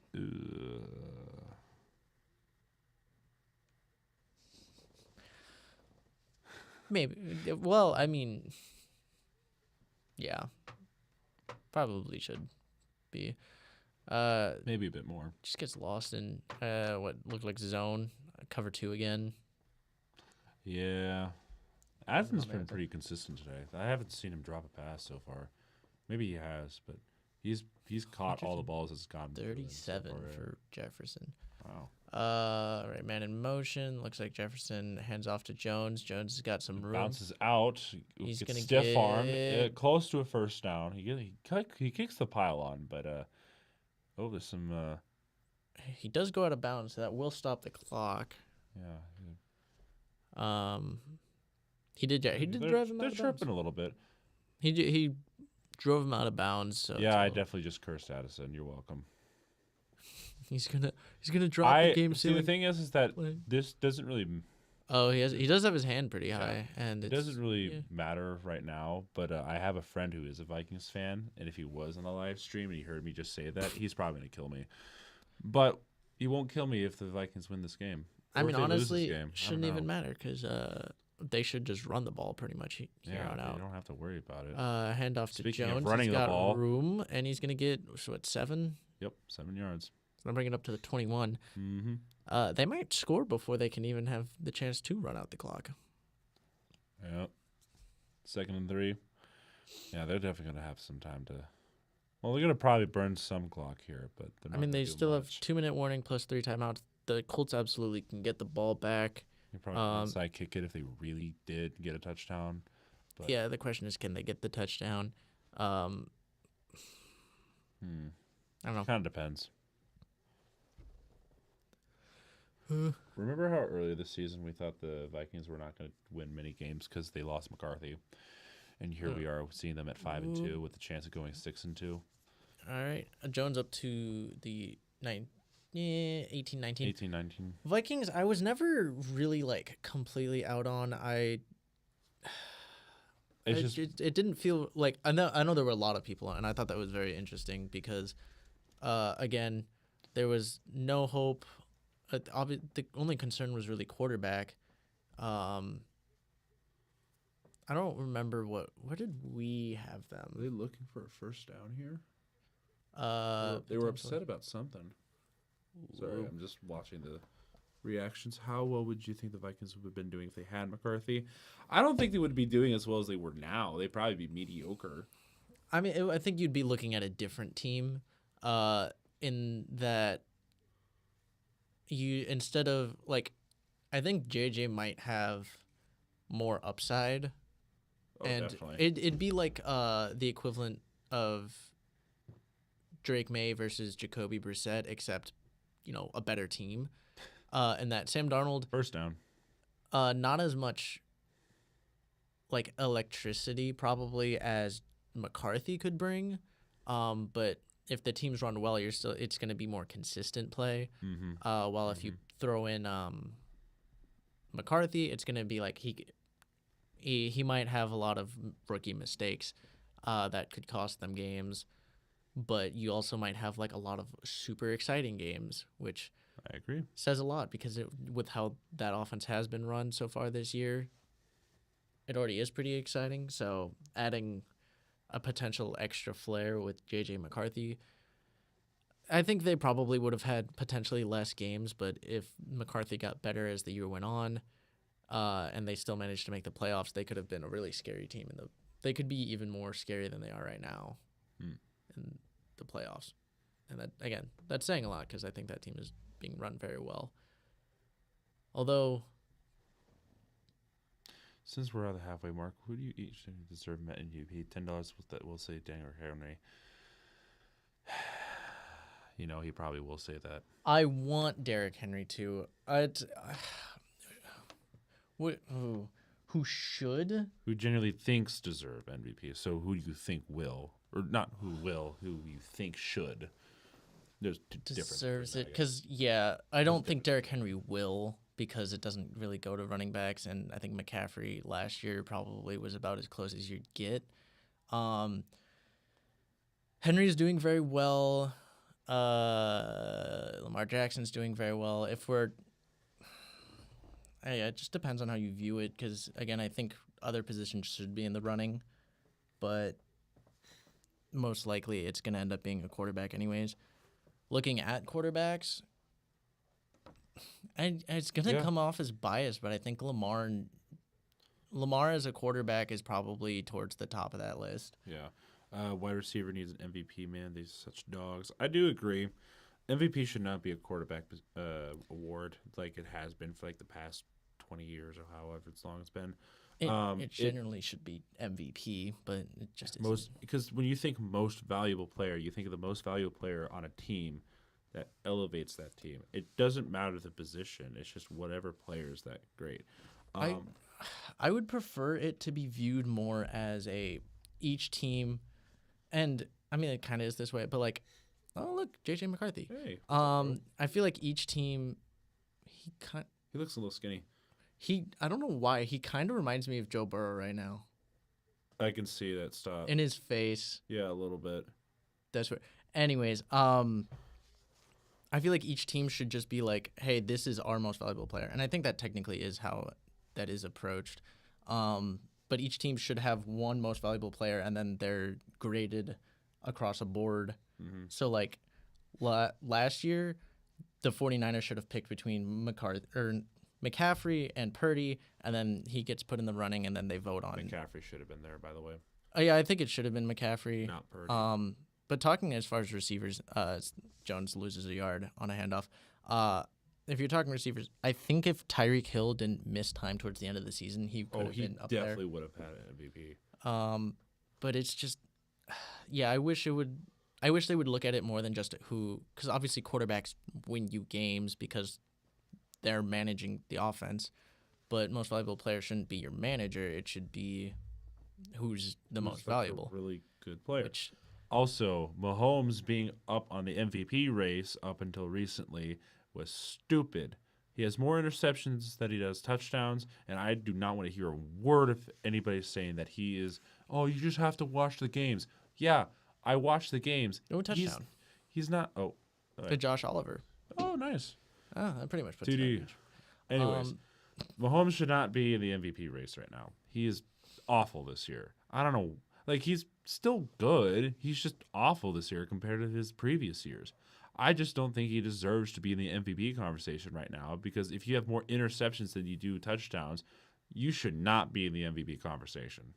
So, again, I think because right now nobody's actually voting on who is MVP. What you're looking at is betting lines. Yeah, it's betting lines. And which is people so it's saying that MVP would be Mahomes. They're crazy. It's not. So what that is it's not based off of his play currently. It's, again, they're betting lines, meaning someone's betting that he's going to win it because of whatever happens the rest of the year. I guess so it's fair. It's if it were people saying that Mahomes is playing like the best player, like as the most valuable player in the league, then it'd be like absolutely not. And again, he shouldn't be bet on with how he's been playing as consistently. But with the fact that it's betting lines mostly, if the polls were to do like a halfway through the year who they think or who they would give it to now, Mahomes probably would not be top 5. He shouldn't be top 5. He shouldn't be top 10. True, especially if we actually accept it as not a non-QB trophy. Yeah. But it never will be. Yeah, no, I know. He a little bit of a ramble there. So he's not playing particularly well. Again, he's managing his team pretty well, but that is a case of, like, as far as the Chiefs go, who's the Chiefs MVP right now? Probably Chris Jones. Yeah, Chris Jones honestly should be the MVP if we were talking non-QB. Because a lot of he does a lot for that defense. Their wins are coming down to a lot of defensive play, and I think Chris Jones has been a large factor in that. But I don't even think he's the most valuable player on his team this year so far. So. There he is. Skol! I really hope Mahomes throws at least one pick tomorrow so I can say him and Love have 5 times more interceptions than my boy John Sutherland. It's probably going to happen, knowing Mahomes. Buccaneers defense is not bad. It's not bad. I mean, it's not great, but it's not bad. Allowing most yards per play though is not a good. No, it's not a good stat. But the fact that they've won as many games as they have with that defense, I think a lot of it just comes down to how good their offense has been. Yeah, I guess it's fair. Because that's looking at like the Ravens too. Is like the Ravens defense, their pass defense is just not good this year. No. But they're still winning games, and I think a lot of that comes down to the offense. Down goes Flacco for the 2-minute warning. So woo, we're getting close to the end of this game. It's Jonathan Grenard. Mm-hmm. Yeah, but Vikings will move to 6-2. How this is going, so we forgot to change the score. We did forget to change the score. A little caught up in conversation. Yeah, a little bit. A little rambly. A little bit of rambling, but It's a good thing. But yeah, there's a lot of things to look forward to, I would say, with this season already being halfway through. But there's a lot of things that still will happen. There's going to be teams who just somehow make it back into playoff contention. There are teams that will be really good and then they'll fall off because that always happens to at least one or two teams. Yeah, I don't know. Yeah, I'd just Depends like on who to you see. ask, I guess. I'd just like to see Mahomes throw an interception so his streak can continue. Yeah, I mean, it's probably going to happen, maybe. We'll see. I mean, Mahomes is probably going to throw. How many picks does he have so far this season? 9. He's without the rate he's going, he's probably going to have 18 by the end of this year. Regular season. So he's got one per game for like the last 7. It's one. He has at least one every, and he has 2 games with 2. Yep. My concern, as far as just keeping that stat going, is that like, I don't know if the Buccaneers have the ability to turn over the ball well enough. I mean, we'll see. I mean, anything can happen any given night. That's true. So it's more of a just making sure that they can adjust to the Chiefs' game plan and not think of it as like, we're going to lose this game regardless. Let's go out and actually try and beat these guys. So at least that's the mentality that you should have, because obviously when anybody plays the Chiefs, they want to be the ones to beat them, obviously. But what I've been seeing on the field, at least for the games I've seen opponents playing the Chiefs, it looks like they just give up. They don't like believe that they're going to try and beat them. And when they get close to, and like one bad play happens, and then they just give up. Yeah, I don't know how much that I'd be interested to see. Mahomes got picked off by a Saints big man, so anybody in Tampa could pick him off. Honestly, that's fair. Yeah, I mean that one was what, a tipped. Was that a tipped pass? I don't know if it was a tipped pass. He's had a few tipped passes. I think that's where a few of his interceptions have come, is just not getting it past the line of scrimmage. Flacco drops back 2nd and 18 coming out of the 2-minute warning. He's going to get sacked again. He's going to get sacked again. Yeah, just 2 more sacks 2 more sacks and that's over. Yeah, that's not even. Looks like Colts are calling a timeout. Yeah, that wasn't even a blitz. I mean, Brian Flores' defense, known for being blitz heavy, but they're just getting pressure with their front 4, which is impressive with how solid the Colts O-line has been. I mean, Quentin Nelson holding his own against Grenard, but it's kind of hard to do that. Quentin Nelson, again, probably still one of, if not the best guards in the league. Oh no, he is. I'm just saying that he's going up against a really good he's going to pretty good edge. Yeah, pretty good edge. Especially as a guard, the interior usually working some of the other guys. Flacco steps up, dumps off to Mason. Sermon. Then he's just going to get up short of the 30. Clock rolling, 4th down and long still. 1:35 left. It's just 4th and 13. Not looking good. You're going to have to throw up a shot probably to the end zone unless your guy's wide open. They're playing way off. Except they're going to bring a blitz here. We'll see. And there's absolutely... they get a first down. Wow. Got it over... Downs for a down. Got it over the lurking linebacker. Number 1 down for a first down. All right, and they get back. It's about 10... about 1:05 left. Flacco's going to drop back. Scanning... Sacked again. He is down. Yeah, that's just... They're going to burn so much time. They're Grenard again. Maybe like a couple good passes, and then... well, they got to get behind the line, guys. Come on. Grenard's just like... they run a play... Oh, okay. There was a flag. I think it was a false start. That's why they just stopped playing. Oh, they got 12 men on the field? Oh. I got something. Can't do that.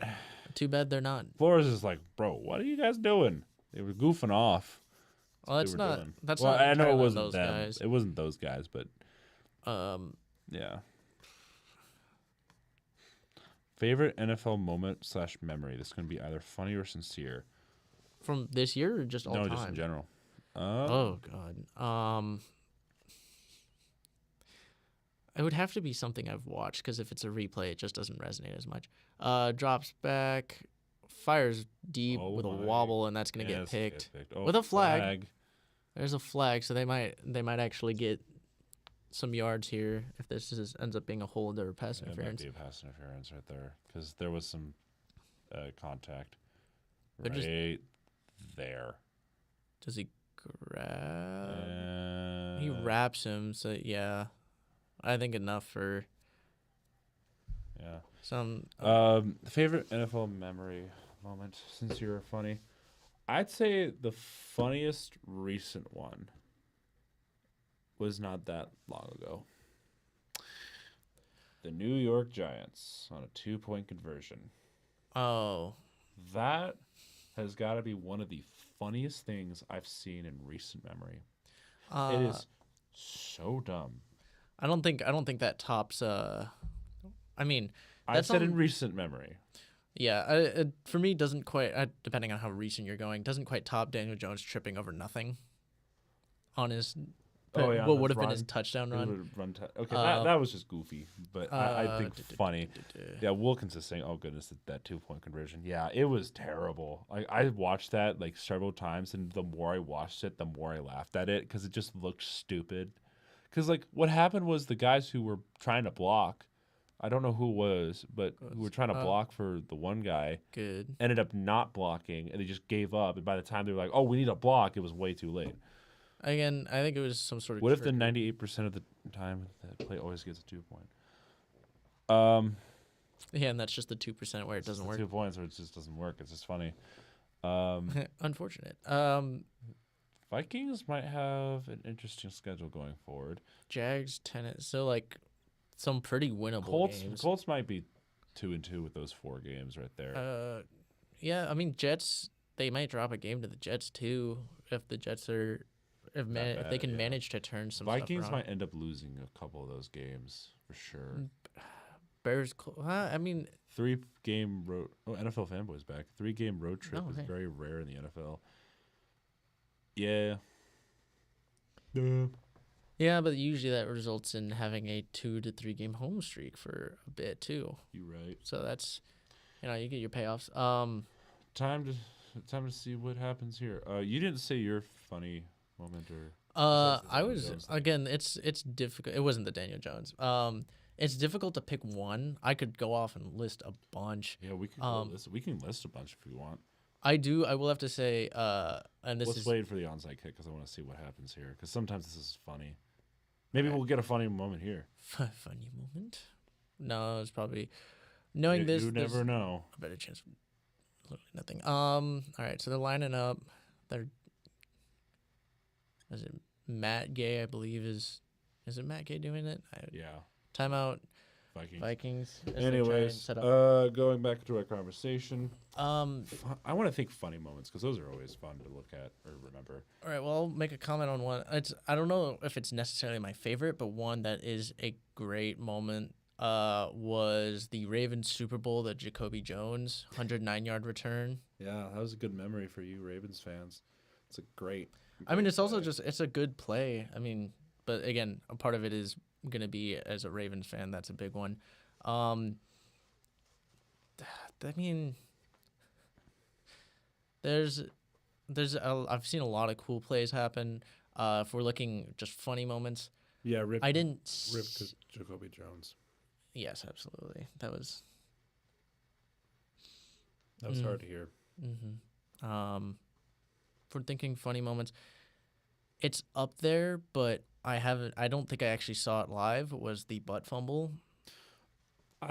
Every time I see it, I'm just like, yep, Jets.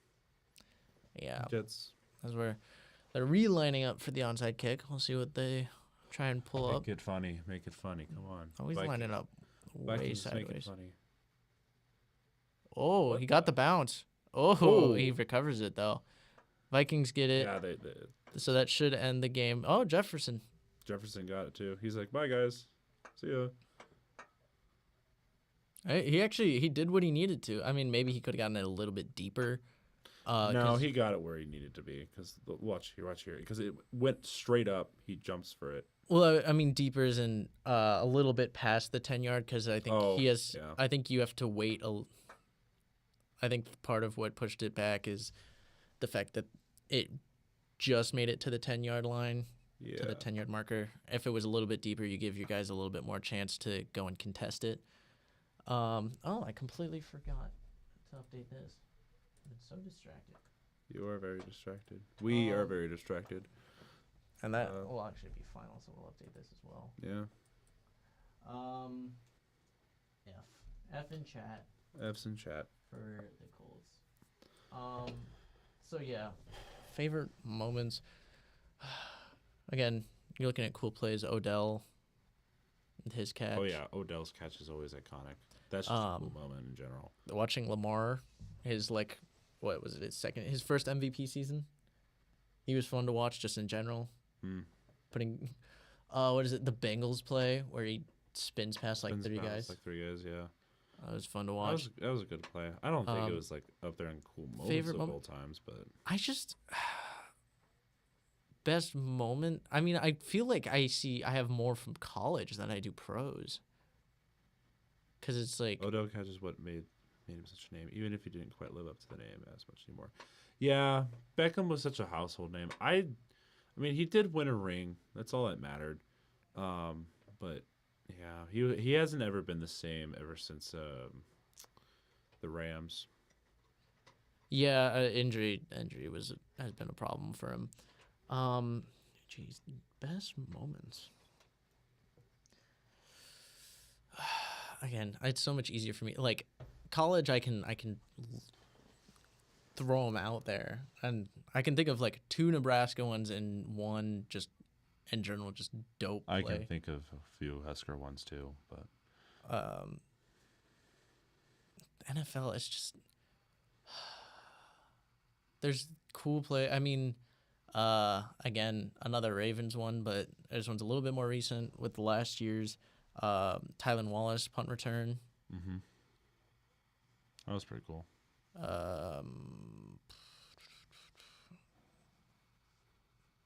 There's the another cool moment. That's why it's like best moment is such a. I always think of top moments.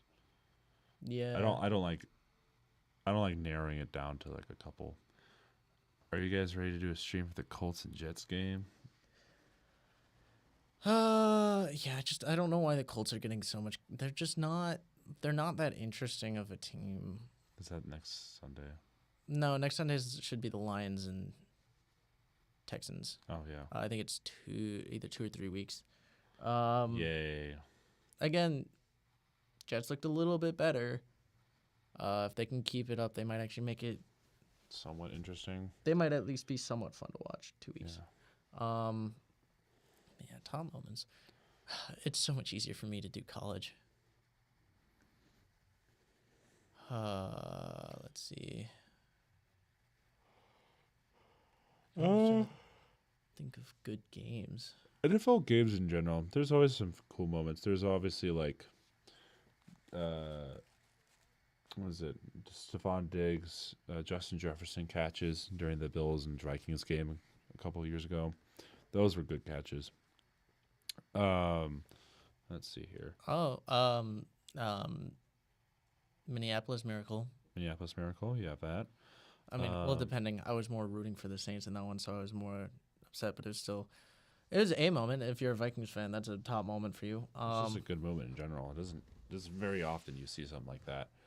I don't know. I'm trying to think here. Helmet catch was a pretty cool moment. Yeah, the helmet catch. Yeah. There was the.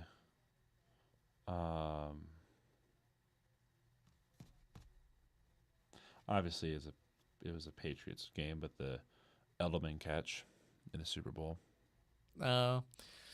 Yeah. Again, as I was rooting against them, so I was more. It was a I was good just moment, though. Like a very cool moment. Then there were, let's see here. Just try not to limit myself to this year or last year because there's plenty. I can think of an iconic moment. The fridge run, the big guy. Uh-huh. Do you know who I'm talking about? I know who you're talking about. Yeah, that was a fun thing to watch whenever he got the ball. There's a couple other plays I was trying to think of. There's been a lot of good playoff game endings that were Mile good. High Miracle. What? Mile High Miracle. Yeah, the Mile High Miracle. Then there's the Dan Connelly. Dan Connolly. Dan Connolly. I don't know why it's so weird. You know, this one's more funny. The double doink. The double doink. You got Dan Orlovsky running out of the back of the end zone. I wasn't. You have Minnesota missing that, what was like a 25-yard field goal chip shot during that wild card game against the Seahawks. Yeah. That was something else. Then you have, what is it? Tom Brady dropping a pass in the Super Bowl against the Eagles.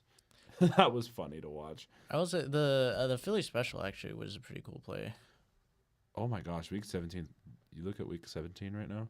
Wednesday, Thursday, Saturday, Sunday, and Monday we're getting games. Yeah, that's 17. The Christmas week. It's the Christmas week. I love the holidays. It's not just the holidays I'm excited for. It's football. My birthday's in the same time frame. It's a great time. But more funny iconic moments. Ooh. I don't know. I've so more. I feel like I have so much more. I'm like. Yeah, I just need to think of a list. What? College is just iconic. Well, there's always a lot of iconic college plays because it's just anybody can lose any given Saturday. There, it's same like the NFL, but I feel like the NFL is more consistent about that. College is like anybody can win any day. It doesn't matter if you're like number one team or whatever. You can lose games super easily. You can just have a bad day. Everybody's just having a bad day. Stuff just gets way. It's so like. Oh, Manning with the ball snapping over his head in the Super Bowl. That was funny. Then there's the Colts formation against the Patriots that one year where they had the punt or the trick play that didn't work. Yeah. That's what when you brought up the 2-point conversion try for the Giants, I was like, that's what that reminds me of. Yeah. Well, see, the thing is that that Giants play was meant to score points. The Colts play that they drew up, that was never meant to be snapped. That was actually supposed to be like to draw them off sides, apparently. According to Urinating Tree. That's who I heard it from. I don't know. Pat McAfee, I've seen him talk about it. And Cardinals Seahawks 6-6 tie with some million missed field goals. Oh my gosh, yeah. I never watched that game, but I remember seeing the missed field goals in overtime. That was such a bad game to watch. Oh wait, Chargers Raiders. Where did the Chargers miss the playoffs for it? And then the Chargering and the Jacksonville wild card, like a few years ago. Yeah. Then there were. Oh. I mean, it's such a generic answer, but Beastquake was. Well, Beastquake was cool though. No, that's what I'm saying. It's a generic answer, but it's one of those that's just way up there because. It's just such a dope run. Yeah. Then there's like the Derrick Henry stiff arm when he was a Titan against the Bills. We threw Josh Norman. That was very iconic. I don't even think of that one. I think of like that was iconic. There's so many you think I think of his 99-yard run against the Jaguars. There's always a good Derrick Henry stiff arm. Freaking. He's got to have like a highlight compilation at this point. Then there's. I'm trying to think of ones that like actually got me to just be like, oh. But a lot of those, again, I feel like I have to had seen them live, because otherwise it just doesn't carry the same weight. Which is why, again, like if I look at college, two of them are instantly two of the ones I think of are Nebraska ones. Yeah. Then the other ones are just huge, The thing is that crazy plays. I started watching the NFL, the Super Bowl where Seahawks and Patriots were playing. That was my first Super Bowl watch. And everything after that I've watched ever since. Yeah, I mean, you want to talk heartbreaking, talk literally how that Super Bowl ended. Yeah, we can talk about how the Vikings lose every Super Bowl, Bills losing 4 straight Super Bowls.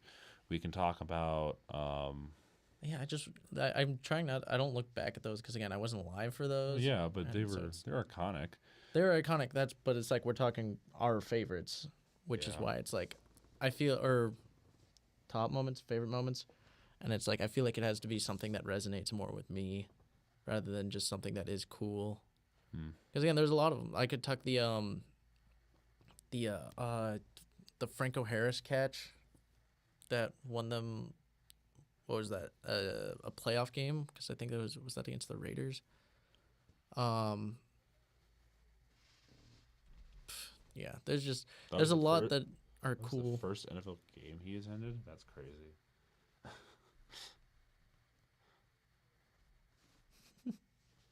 What a game to go to, huh? Let's see. I watched a decent amount of Packers when I lived in Wisconsin. Wisconsin. I don't know. I mean, if I saw like highlights of like the last decade, I'd probably be able to single them out and say which ones. I mean, I got to see the Super Bowl with or the Minneapolis Miracle live. I got to see that live. That was really fun. So there's a lot of good ones. I just have to think about it. Maybe we'll have to do that some other time. Just top moments in our lifetimes or whatever it is with football. We'll see. Yeah, I don't know. Lots of good ones. Oh yeah. If we're talking but again, you go football all time. I think best moment has to be the Iron Bowl. Iron Bowl kick 6 has to be. Mm-hmm.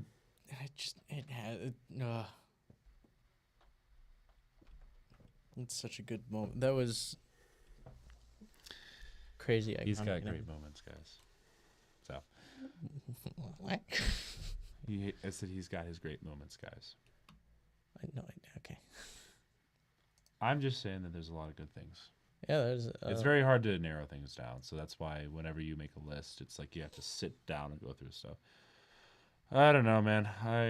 I'm tired. We're probably gonna end this here in a minute. So, well, thank you all for joining us. We're going to be doing Week 9 recap and Week 10 previews this week.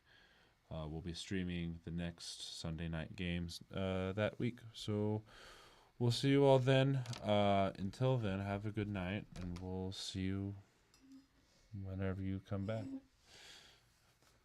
See ya. Bye. Bro, I'm so tired. Good night, NFL fanboy. Yes, good night, y'all. I'm so tired, man.